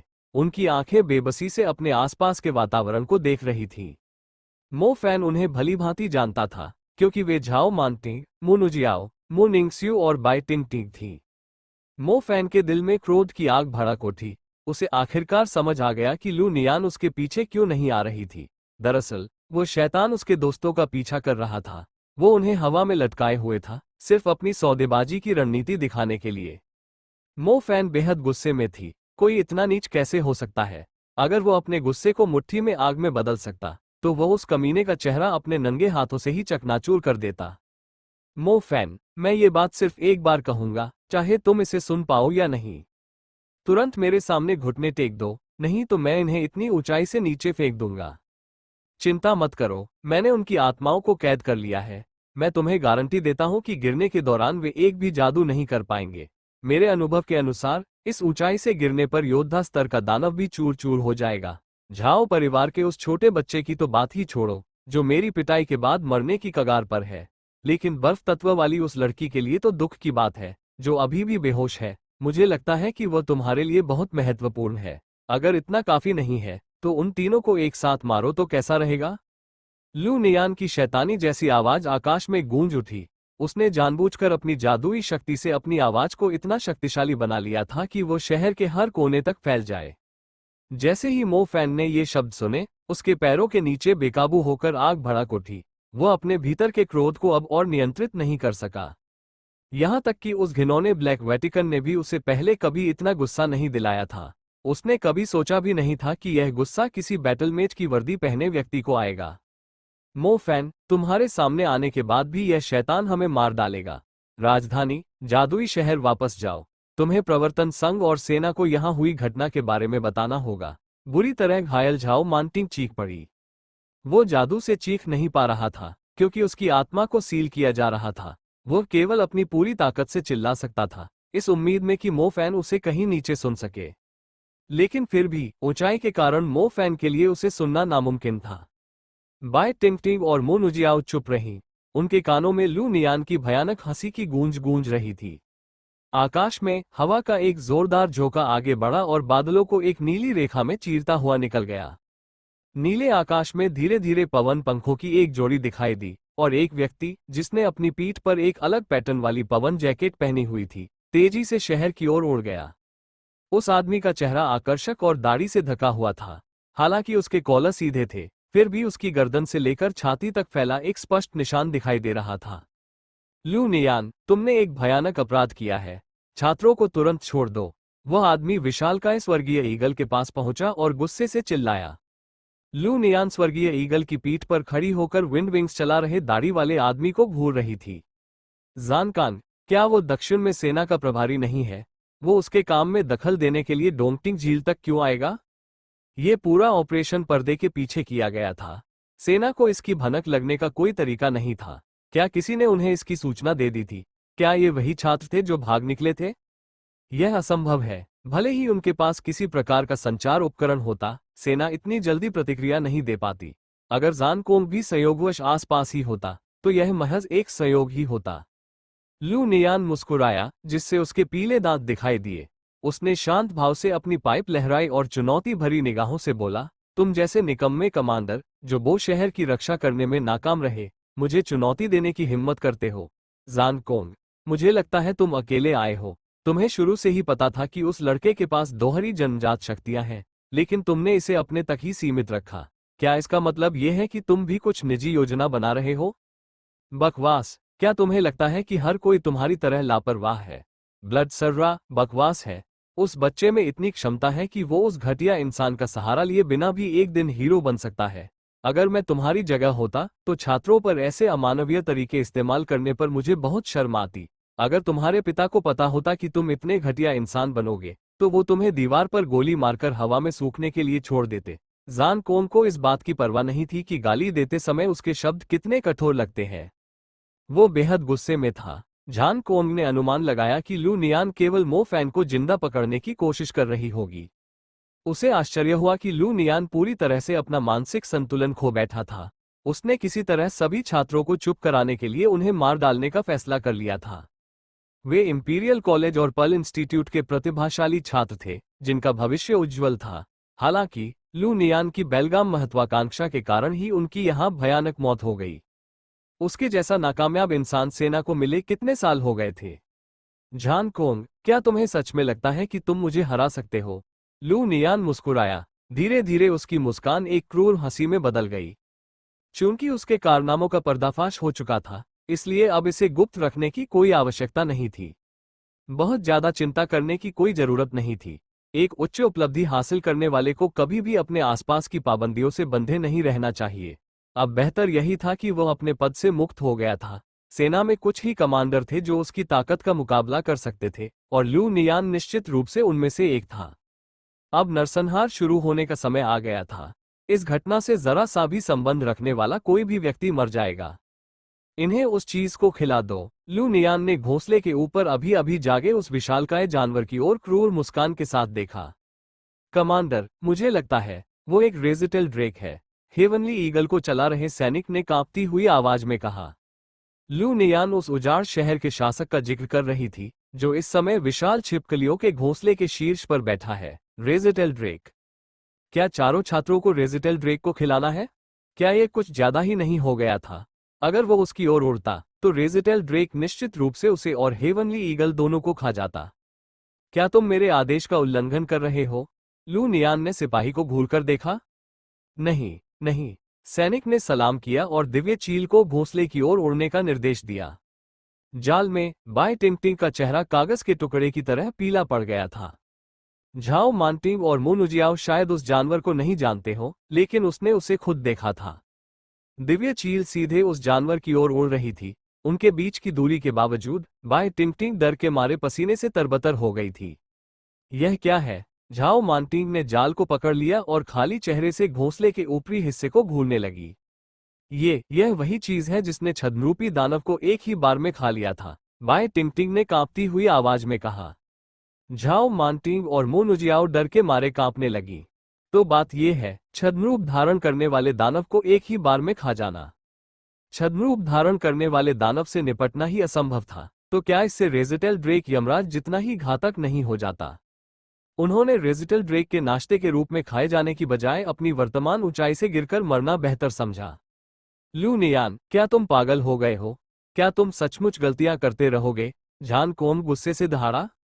झान कोंग, क्या तुम सच में इतने भोले हो कि यह मानते हो कि दुनिया तुम्हारी मुट्ठी में है? क्या तुम्हें नहीं पता कि तियानशान पर्वत की दरारों के नीचे कोई तुम्हारा इंतजार कर रहा है? तुममें तो उसका शव निकालने की भी हिम्मत नहीं है। लू नियान ने भयावह हंसी हंसते हुए कहा। लू नियान के शब्दों ने झान कोंग के चेहरे पर गहरा गुस्सा भर दिया, मानो उनके दिल की गहराई में चुभने वाली उस चुभन को छू लिया हो जिसे वे अब तक छिपाते रहे थे। उनकी आंखों में तीव्र हत्या का इरादा झलक रहा था। शैतान कमांडर को जान कोंग की प्रतिक्रिया देखकर मजा आ रहा था और उसने हंसते हुए कहा, तुम तो कुछ कम बुद्धि वाले दानव भेड़ियों से भी वो शहर की रक्षा नहीं कर पाए। तुमने मुझे फिर से दिखा दिया कि तुम कितने निकम्मे हो। मुझे तुम पर तरस आता है। झान कोंग की मांसपेशियां फड़क उठी। उसके कॉलर के नीचे का निशान दर्द से इतना फूल गया कि मानो फट ही गया हो। और अब तुम फिर से हीरो बनने का नाटक कर रहे हो, हमें किसी पवित्र न्यायाधीश की तरह दोषी ठहराने की कोशिश कर रहे हो। क्या तुम्हें इसमें मजा नहीं आता? उन छात्रों को देखो, कितने मासूम, कितने दयनीय। अगर वे बच गए तो शायद वे मानवता का भविष्य होंगे। अगर तुम सच में काबिल हो तो मेरी लाश पर से गुजरकर उन्हें बचाओ। मुझे साबित करो कि तुम निकम्मे नहीं हो। दुर्भाग्य से तुम कचरा हो, एकदम कचरा। लू नियान की आवाज बेहद कर्कश थी। बेहद गुस्से में होने के बावजूद उसके चेहरे पर कोई भाव नहीं था। झान कोंग के चेहरे पर कोई भाव नहीं था। उसने लू नियान की ओर इशारा करते हुए दृढ़ स्वर में कहा, हो सकता है मैं पहले असफल हो गया हूं, लेकिन मैंने कभी कोशिश करना नहीं छोड़ा। तियानशान पर्वत की दरारों के नीचे जमी हुई वह शख्सियत, चाहे महाजादूगर बनते बनते उसके बाल सफेद हो जाएं, फिर भी वो उसे जिंदा या मुर्दा वापस लाने के लिए तियानशान पर्वत जरूर लौटेगा। यह एक ऐसा वादा था जिसे वो जिंदगी भर निभाएगा। वो जानता था कि बो सिटी की तबाही के लिए वह भी जिम्मेदार है। डार्कविंग वुल्फ, ब्लैक वेटिकन, वो उन्हें कभी माफ नहीं करेगा। वो बो सिटी के मृतकों का शोक मनाने के लिए भेड़िए के खून और ब्लैक वेटिकन के सिर का इस्तेमाल जरूर करेगा। अब झान कोंग ने खुद से कसम खाई थी कि वह लू नियान को मारकर सेना के इस कलंक से छुटकारा दिलाएगा, भले ही इसके लिए उसे अपनी जान ही क्यों न देनी पड़े। उसके पवन पंख तेजी से फड़फड़ा रहे थे। अब उसकी प्राथमिकता उन 4 छात्रों को बचाना था जिन्हें रेजिटेल ड्रेक के पास ले जाया जा रहा था। जान कोंग अपनी पूरी गति से आकाश में उड़ गया, जिससे उसके पीछे हलचल का एक निशान बन गया। चट्टान दानव की आंखें, लू नियान जान कोंग को इतनी आसानी से जाने नहीं देगा। उसके पास कई चमकीले तारे दिखाई दिए, जो आकाश में एक अद्भुत निहारिका की तरह घनी रूप से जुड़े हुए थे। तारे एक विशेष आकृति में व्यवस्थित हो गए। ये आकृतियां तेजी से चमक रही थीं और धीरे धीरे आपस में मिल रही थीं। धीरे धीरे वे लू नियान के स्थान के पास एक अद्भुत तारामंडल में विलीन हो गई। भूरे रंग का नक्षत्रमंडल देखने में बेहद जटिल लग रहा था, लेकिन लू नियान ने इसे बहुत ही कुशलता से बनाया था। दुष्ट कमांडर एक उन्नत पृथ्वी मंत्र का प्रयोग कर रहा था। वो शानदार, विस्मयकारी तारामंडल इसका संकेत देने के लिए पर्याप्त था। पत्थर बना दो, उस दुष्ट कमांडर ने ठंडे स्वर में कहा। आकाश में बादल धूसर सफेद रंग की परत से ढके हुए थे। पत्थर बनने की प्रक्रिया से उत्पन्न धूल हवा में फैली रही। कुछ ही सेकंड में ये बादल एक पथरीले पदार्थ में परिवर्तित हो गए, जो हवा में तैरते हुए टुकड़ों में टूटने लगे। बादल भी भयभीत हो गए थे, तो इंसानों का क्या होगा? जब मो फैन पहली बार झान कोंग से मिला था, तब उसके पवन पंख केवल एक जोड़ी के थे, जो साधारण पंखों की एक जोड़ी के समान दिखते थे। इस समय झान कोम की पीठ पर पवन पंखों के दो जोड़े थे। ये पंख आपस में मिलकर एक तेज हवा का झोंका उत्पन्न कर रहे थे, जिसे नजदीक से देखे बिना देखना लगभग असंभव था। झान कोम मानसिक रूप से चारों पवन पंखों को नियंत्रित कर रहा था। उनमें से दो पंख उसके सामने ढाल की तरह लिपटे हुए थे, जो उसके चारों ओर सुरक्षा की एक परत बना रहे थे। पेट्रीफाई की धूसर सफेद शक्ति अपने लक्ष्य की ओर बढ़ रही थी। हालांकि पंखों के चारों ओर व्याप्त पवन तत्व कणों के विरुद्ध प्रभावी था, यहां तक कि उन कणों के विरुद्ध भी जो नंगी आंखों से दिखाई नहीं देते थे। इसने एक सुरक्षात्मक परत बना ली थी जो किसी भी ऊर्जा को उड़ा सकती थी। पवन पंखों द्वारा संरक्षित होने के बावजूद झान कोम की आंखें जल रही थीं। हवा तो केवल उसका सहायक तत्व थी, अग्नि ही उसका मुख्य तत्व था।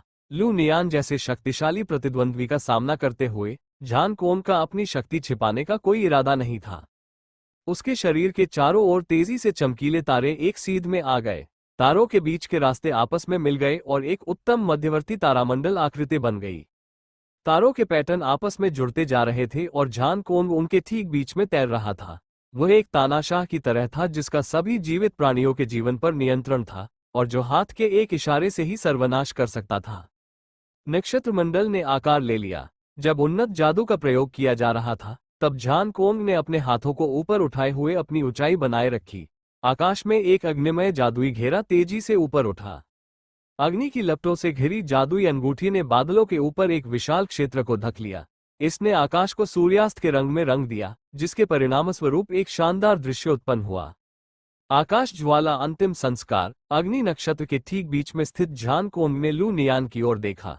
उसके हाथों में वास्तव में वह अग्निमय जादुई अंगूठी थी जिसने पूरे आकाश को प्रज्वलित कर दिया था।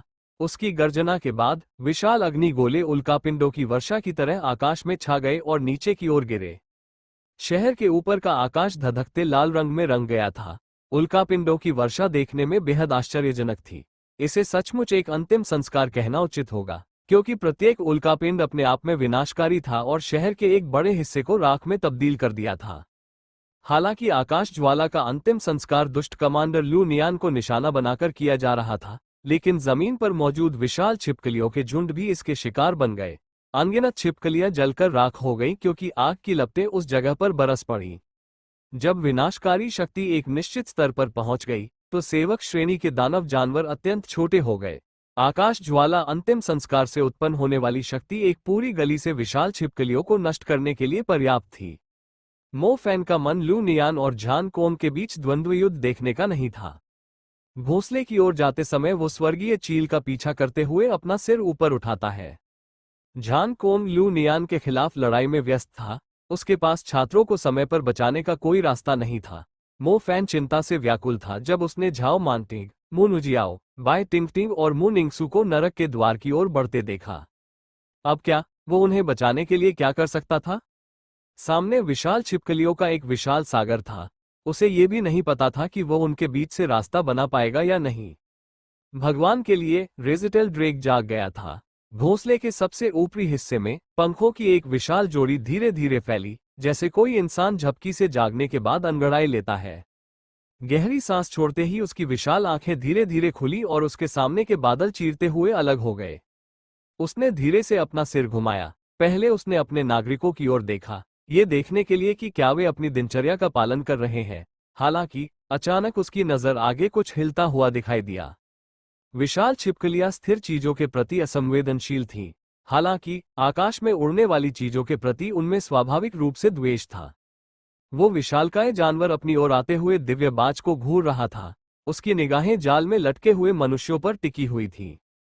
उसने उत्सुक निगाहों से अपनी जीभ बाहर निकाली और उन मूर्खों पर गुस्से का एक संकेत दिखाया जिन्होंने उसके क्षेत्र में घुसपैठ करने का साहस किया था। जमीन पर मो फैन विशालकाय छिपकली के इलाके के करीब पहुंच रहा था। मो फैन को विशाल छिपकलियों की भारी संख्या से जरा भी डर नहीं था। उसे तो उनकी लाशों का ढेर लगाकर पहाड़ बनाने में भी कोई आपत्ति नहीं थी। दुर्भाग्यवश रेजिटल ड्रेक जाग उठा था। कमांडर स्तर का वो दानव जिसने छद्मरूपी दानव को एक ही बार में काटकर मार डाला था, अब मू निंगसू और अन्य लोगों पर अपनी निगाहें गड़ाए हुए था। तुम खुदकुशी कर लोगे। जब मो फैन सांस लेने के लिए कुछ पल के लिए रुका, तो उसके बगल में पड़े मलबे से एक महिला की आवाज सुनाई दी। मो फैन ने उस ओर नजर डाली और सलाहकार जियांग यी को देखा। वो महिला वाकई बेहद प्रभावशाली थी, विशाल छिपकलियों के झुंड से बाल बाल बच निकली। हालांकि उसकी आधी टुकड़ी लापता थी, यहां तक कि जियांग यी खुद भी घावों से लथपथ थी। ये स्पष्ट था कि वे लड़ने की अपनी क्षमता पूरी तरह खो चुके थे। अगर तुम मुझे रोकने की योजना बना रहे थे तो मैं तुम सबको अभी मार डालूंगा। मो फैन ने बचे हुए सैनिकों को घूर कर देखा। उनके पास इन पर समय बर्बाद करने का समय नहीं था। किसी भी हालत में वो मु निंगसू को मरते हुए नहीं देख सकता था। इस बात को नजरअंदाज कर दो कि तुम अपने सामने मौजूद विशाल छिपकलियों के झुंड को पार नहीं कर सकते। अगर किसी तरह तुम रेजिटेल ड्रेक तक पहुंच भी गए तो वो तुम्हें एक ही थप्पड़ में चूर चूर कर देगा। तुम बस अपनी जान जोखिम में डाल रहे हो। जियांग यी ने उसे रोकने की कोशिश करने के बजाय ठंडी सलाह दी, जैसे कि मुझे इसकी जानकारी ही नहीं है। अगर तुम पागलों की वजह से ऐसा न होता तो ये सब ऐसे क्यों होता? मो फैन ने गुस्से में कहा। वो अपने ब्लड टैबी का इस्तेमाल करते हुए आधे शहर में हेवनली ईगल का पीछा कर रहा था। फिलहाल ये कूलडाउन मोड में था। वो उन विशालकाय छिपकलियों के बीच से कैसे निकल सकता था जिन्होंने 2 किलोमीटर लंबी सड़क को पूरी तरह से भर दिया था? अगर वो किसी तरह दूसरी तरफ पहुंच भी जाता तो वो रेजिटेल ड्रेक का सामना कैसे कर पाता? जान कोंग लू नियान के साथ लड़ाई में व्यस्त था। उसके लिए समय पर पहुंचना नामुमकिन था, जबकि लू नियान जानबूझकर लड़ाई को लंबा खींच रहा था ताकि मो फैन को उसकी बात न मानने के अंजाम का पता चल सके। कमांडर का दिमाग खराब हो गया है। जियांग यी की आंखों में निराशा झलक रही थी। जियांग यी पहले कमांडर के फैसले को मुश्किल से ही सही ठहरा पा रही थी, और अब वो जो कर रहा था उसने उसकी सारी हदें पार कर दी थी। उनके कमांडर लू नियान पूरी तरह बदल गए थे। वे पागल हो गए थे। अब वो ऐसा सिर्फ नए तत्व के आविष्कार को पूरा करने के लिए नहीं कर रहा था, वो अपनी हत्या करने की हवस को शांत करने की कोशिश कर रहा था। दरअसल ऑपरेशन के लिए निकलते ही उसे यह बात समझ जानी चाहिए थी। मुझे लगता है कि आप भी समझते हैं, रेजिटेल ड्रेक से उनका बचना नामुमकिन है। अगर जानकोंग किसी तरह लू नियान को पार करके भी आगे बढ़ जाता है तो वह भी उन्हें नहीं बचा पाएगा, जियांग यी ने आगे कहा। मो फैन के कार्य पूरी तरह से अर्थहीन थे। वो विशालकाय छिपकलियों से भरी सड़क से भी नहीं गुजर पा रहा था, और फिर भी वो 4 छात्रों को बचाने के बारे में सोच रहा था। चुप रहो, मो फैन गुस्से से बोला। उसके शरीर से अनियंत्रित रूप से आग निकलने लगी और फिर हवा में बिजली की कुछ चिंगारियां चमकने लगी। यह इस बात का संकेत था कि जादूगर ने अपनी भावनाओं पर पूरी तरह से नियंत्रण खो दिया था। जियांग यी समझ गया था कि यह युवा जादूगर अंतिम क्षण तक हार मानने को तैयार नहीं था। वो अब भी विशाल छिपकलियों के इलाके में घुसने की योजना बना रहा था। क्या वे वाकई आपके लिए इतने महत्वपूर्ण हैं? जियांग यी ने पूछा। मो फैन ने कोई जवाब नहीं दिया। उसने इस सवाल पर गौर तक नहीं किया। उसका एकमात्र मकसद विशाल छिपकलियों को खत्म करना था ताकि वह घोंसले तक पहुंच सके। वो रेजिटेल ड्रेक को मुक्के से मारकर उड़ा देना चाहता था। किसी को भी जाल के अंदर मौजूद लोगों को छूने की अनुमति नहीं थी। मो फैन, अगर तुम सच में उन्हें बचाना चाहते हो। जियांग यी की आंखों में तीव्र भावनाएं झलक उठी, मानो उसने कोई ऐसा निर्णय ले लिया हो जिस पर उसे खुद भी विश्वास नहीं हो रहा था। उसने अपनी हथेली खोली और आगे कहा, ये है रक्त सर्रा। तुम्हारे जैसे पागलों का दिमाग सिर्फ जान से मारने के ख्यालों से भरा है, इसलिए मुझसे दूर ही रहो, वरना मैं तुम सबको अभी मार डालूंगा। मो फैन जियांग यी की बकवास से तंग आ चुका था। उसे शांत होकर घोंसले तक पहुंचने का रास्ता सोचना था, जबकि रेजिटेल ड्रेक लंबी नींद से जागने के बाद अभी भी ऊँग रहा था। अगर आप सचमुच उन्हें बचाना चाहते हैं तो यही एकमात्र तरीका है, जियांग यी ने शांत भाव से कहा। उसके गंदे हाथ पर एक चमकीला लाल पात्र तैर रहा था, जो तरल की एक बूंद जैसा लग रहा था। उसकी रहस्यमय चमक से यह बताना असंभव था कि वह किस तत्व से बना है। हालांकि जियांग यी उसमें समाहित अपार शक्ति को आसानी से महसूस कर सकती थी। 5 महाद्वीपों में स्थित जादू संघ इसके अस्तित्व को स्वीकार करने के लिए अनिच्छुक थे, यहां तक कि प्रत्येक राष्ट्र के शासी निकाय ने इसके प्रयोग पर प्रतिबंध लगा दिया था। शायद ये दुष्ट और जंगली था, लेकिन इसकी अद्वितीय शक्ति से कोई इनकार नहीं कर सकता था। जब भी कोई नया तत्व आविष्कार होता था, ऐसा ही होता था। शुरुआत में पूरी दुनिया इसके खिलाफ होती थी। मनुष्य हमेशा अज्ञात से डरते थे और उसे बुराई मानते थे। लेकिन सत्ता को सही या गलत कैसे माना जा सकता है? सिर्फ इसलिए कि वह अत्यधिक शक्तिशाली है? अगर कोई इसे पूरी तरह से नियंत्रित करने में सक्षम हो जाए तो यह उस व्यक्ति पर निर्भर करेगा कि क्या यह वास्तव में बुराई है। दोहरी जन्मजात क्षमता वाला युवक, जिसके पास मध्यवर्ती स्तर पर 3 तत्व मौजूद थे। वो निडर और बुद्धिमान था। जियांग यी ने कभी किसी ऐसे जादूगर से मुलाकात नहीं की थी जो राक्षसी जानवरों से घिरे होने के बावजूद सफलता प्राप्त करने का साहस करे। जियांग यी का मानना था कि वह एकमात्र ऐसा व्यक्ति है जो नए तत्व को नियंत्रित कर सकता है। हो सकता है कि यह सब हमारी गलती के कारण हो रहा हो, हम अपनी नियति को स्वीकार करने को तैयार हैं, लेकिन ये हमारे द्वारा किए गए पापों के कारण है। आपको और आपके दोस्तों को बलि का बकरा नहीं बनाया जाना चाहिए। ये बहुत ही आसान फैसला है, या तो तुम दानवों के बीच घुसकर मूर्ख की तरह मर जाओ, या इस रक्त शरीरा को टुकड़े टुकड़े कर दो। खैर, तुम वापस मुड़कर जा भी सकते हो। शायद तुम्हारे लिए जाल में फंसे लोग उतने महत्वपूर्ण नहीं हैं। जियांग यी ने अपनी हथेली ऊपर उठाई, जिससे मो फैन रक्त शरीरा को करीब से देख सके। मुड़कर चले जाओ। मो फैन ने स्वर्गीय चील पर एक नजर डाली, जो रेजिटेल ड्रेक के करीब आ रही थी। अगर मो जियाक्सिन गोलपोस्ट में होती, तो मो फैन जरा भी नहीं हिचकिचाता। अगर शिनशिया गोलपोस्ट में होती, तो भी मो फैन जरा भी नहीं हिचकिचाता। उनके बारे में क्या ख्याल है? भले ही वो खुद को शांत करने में सक्षम हो जाता, लेकिन उन्हें बचाने की इच्छा निश्चित रूप से विशाल छिपकलियों के खिलाफ जाने के किसी भी डर से कहीं अधिक मजबूत थी। दरअसल, यह इतना जटिल नहीं था। उसके मन में हमेशा से यही विचार चल रहा था।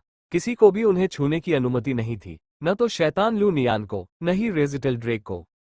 अंत में, मो फैन ने जियांग यी से कहा, उस घटिया चीज को मुझे दे दो। हम इसे दानव कहते हैं, या आप इसे दानव तत्व भी कह सकते हैं। इसे अभी भी काला जादू ही माना जाता है। जियांग यी ने पात्र मो फैन को सौंप दिया। मो फैन के पास जियांग यी के साथ समय बर्बाद करने का समय नहीं था। उसे न तो प्रक्रियाओं की बारीकियों से कोई मतलब था और न ही इस बात से कि इसे क्या कहा जाता है। ब्लड सर्रा देखने में हवा में जमी हुई खून की बूंद जैसी लग रही थी। हालांकि छूने पर ऐसा लग रहा था मानो वो कांच की बनी हो। वो उसे अपनी उंगलियों से आसानी से टुकड़ों में तोड़ सकता था।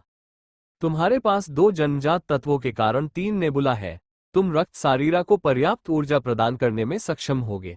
तुम्हारे पास समनिंग एलिमेंट भी है। हमारे 788वें परीक्षण विषय से प्राप्त जानकारी के अनुसार, रूपांतरण के बाद तुम अपने सम्मन किए गए जानवर के वंश से प्रभावित होगे। इसलिए, तुम्हारा रूपांतरण भेड़ियों की प्रजाति के वंश से संबंधित होगा। जियांग यी ने मो फैन को संक्षेप में समझाया। दुर्भाग्यवश, मो फैन ने एक शब्द भी नहीं सुना। रेजिटेल ड्रेक लगभग पूरी तरह से जागृत हो चुका था। अच्छी बात यह थी कि उसका ध्यान इस समय 2 उन्नत जादूगरों के बीच हो रहे जबरदस्त हमलों की ओर आकर्षित था। अन्यथा, वो अपने पंखों की एक ही फड़फड़ाहट से मु निंगसू और अन्य लोगों तक आसानी से पहुंच जाता। दांत भींचते हुए, मो फैन ने अपनी उंगलियों के बीच ब्लड सर्रा को मसल दिया। जियांग यी, जो अभी भी अपना भाषण दे रही थी, मो फैन की इस हरकत से चौंक गई। इसी बीच, कुछ दूरी पर छिपे हुए सैनिक मो फैन की हरकत देखकर दंग रह गए। उनकी आंखों में भय का भाव भर आया, मानो वे किसी शैतान के जन्म के साक्षी बनने वाले हों। जैसे ही रक्त सारा टुकड़ों में टूटा, खून से लथपथ धुंध की एक मोटी परत धीरे धीरे मो फैन के शरीर को घेरने लगी। जियांग यी तुरंत पीछे हट गई। वो भली भांति जानती थी कि रक्त का धुंध कितना भयानक होता है। जैसे ही खून की धुंध मो फैन के चारों ओर मंडराने लगी, ऐसा लग रहा था मानो वो उसे परख रही हो, मानो वह जीवित हो, मानो वह तय कर रही हो कि बलि का मेमना उसके स्वाद के अनुकूल होगा या नहीं, मानो वो कोई ऐसी चीज हो जिसे अभी अभी पेंड्रा के बक्से से बाहर निकाला गया हो। अचानक, खून की धुंध मो फैन के रोमछिद्रों के माध्यम से उसके अंदर प्रवेश कर गई। मो फैन चौंक गया। जैसे ही वो अपने शरीर की जांच करने वाला था, उसके शरीर की हरकतें अकड़ गईं। उसकी आंखों की पुतलियों का रंग गहरा हो गया, इतनी गहराई जिसमें पूरी आकाशगंगा समा सकती थी। यह अंतहीन अंधेरे से रहस्यमय चांदी के रंग में, फिर धधकते सागर में, और फिर एक उग्र बैंगनी चमक में बदल गया। इसी बीच उसके बाल बेतहाशा बढ़ने लगे, जबकि उनका रंग काले से सफेद हो गया, जो स्विफ्ट स्टार वुल्फ के चिकने फर के समान था। जैसे जैसे उसकी हड्डियां बढ़ती गईं, उनसे चटकने की आवाजें आने लगीं। उसकी मांसपेशियां तेजी से फैलने लगीं। मो फैन ने अपनी आत्मा से उठ रहे असहनीय दर्द को महसूस करते हुए जोर से दहाड़ मारी। उसके मुंह से भेड़िए के नुकीले दांत बाहर निकले हुए दिखाई दे रहे थे।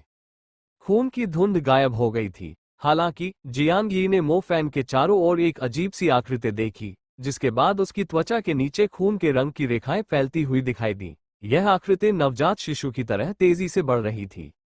धीरे धीरे मो फैन के शरीर पर मंडराती हुई आकृति आखिरकार कुछ कुछ दिखने लगी। यह एक खूंखार, क्रूर भेड़िया की आकृति थी। स्विफ्ट स्टार वुल्फ, उसका रक्त वास्तव में उसके बुलाए गए जानवर के प्रभाव में था। एक समनर जो अपने बुलाए गए जानवर के साथ मजबूत बंधन स्थापित कर लेता है, वह अपने मन और आत्मा को बेहतर ढंग से नियंत्रित कर पाता है और उसे अपने परिवर्तित रक्त के कारण अतिरिक्त शक्ति प्राप्त होती है। सोल शैडो को करीब से देखने के बाद जियांग यी ने उत्साह से कहा। खून की लकीरों की संख्या लगातार बढ़ती जा रही थी।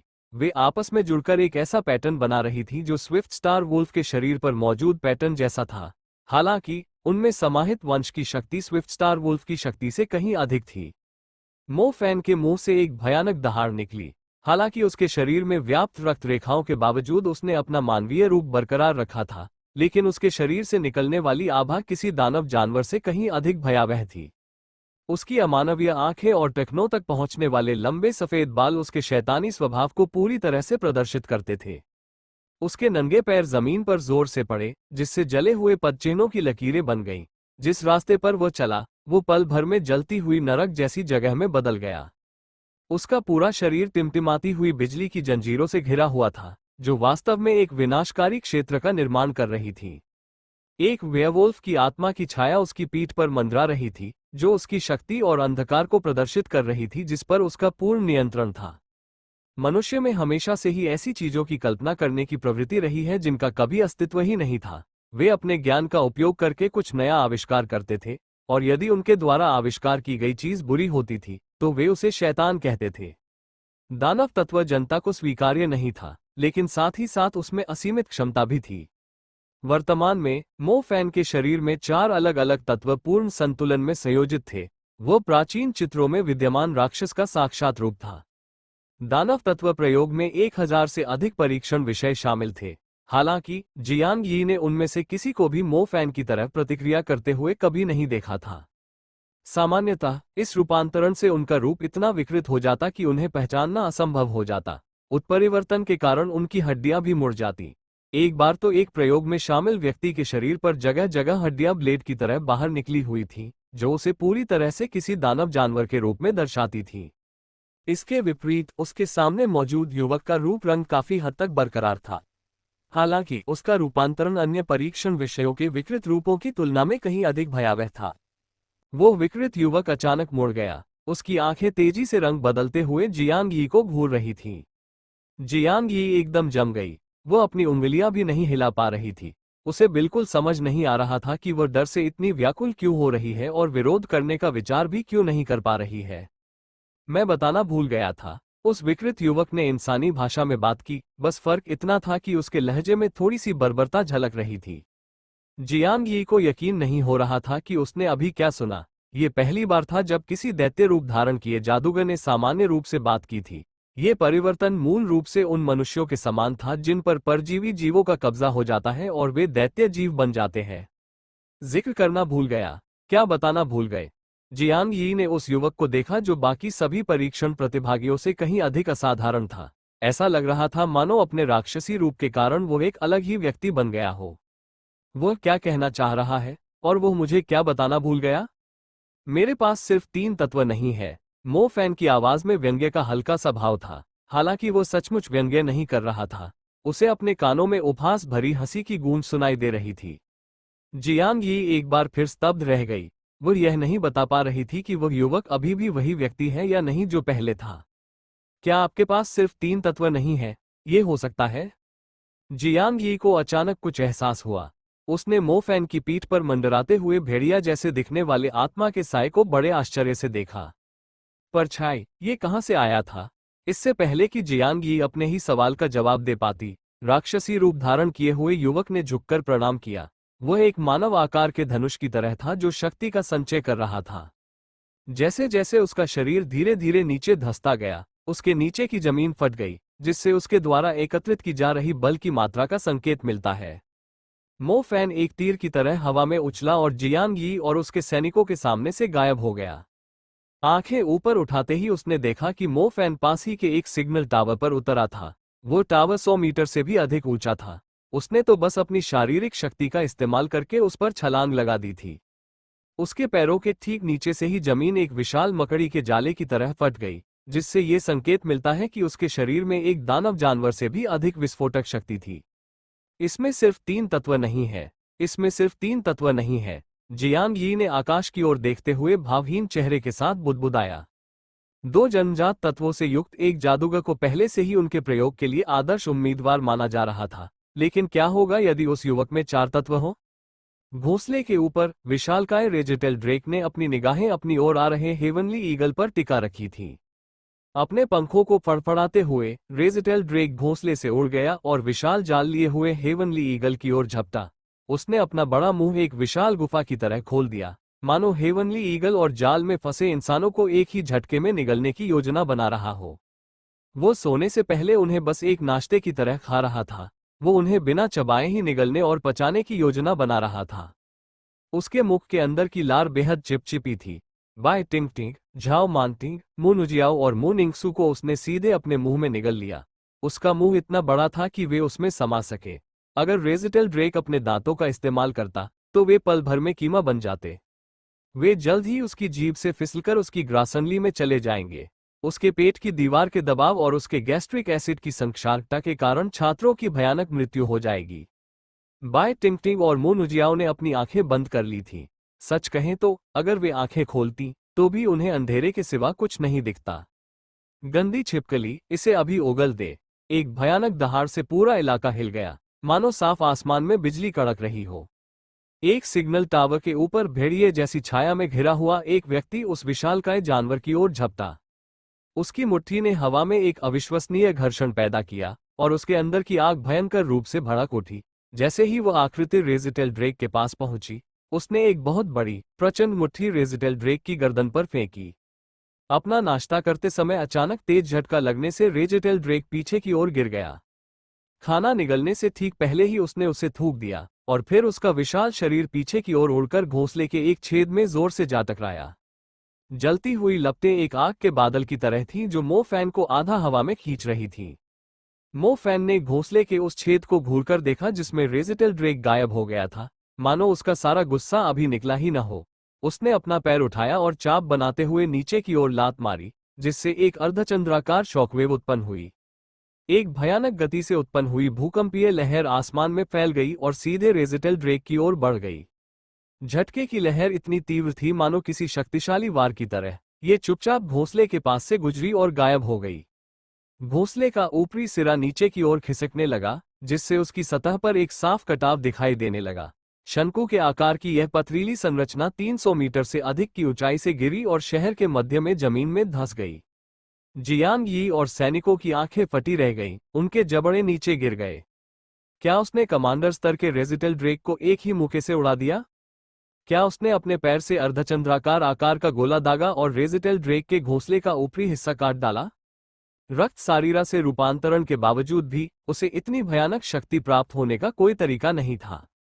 4 तत्व, वो 4 तत्वों का जादूगर है।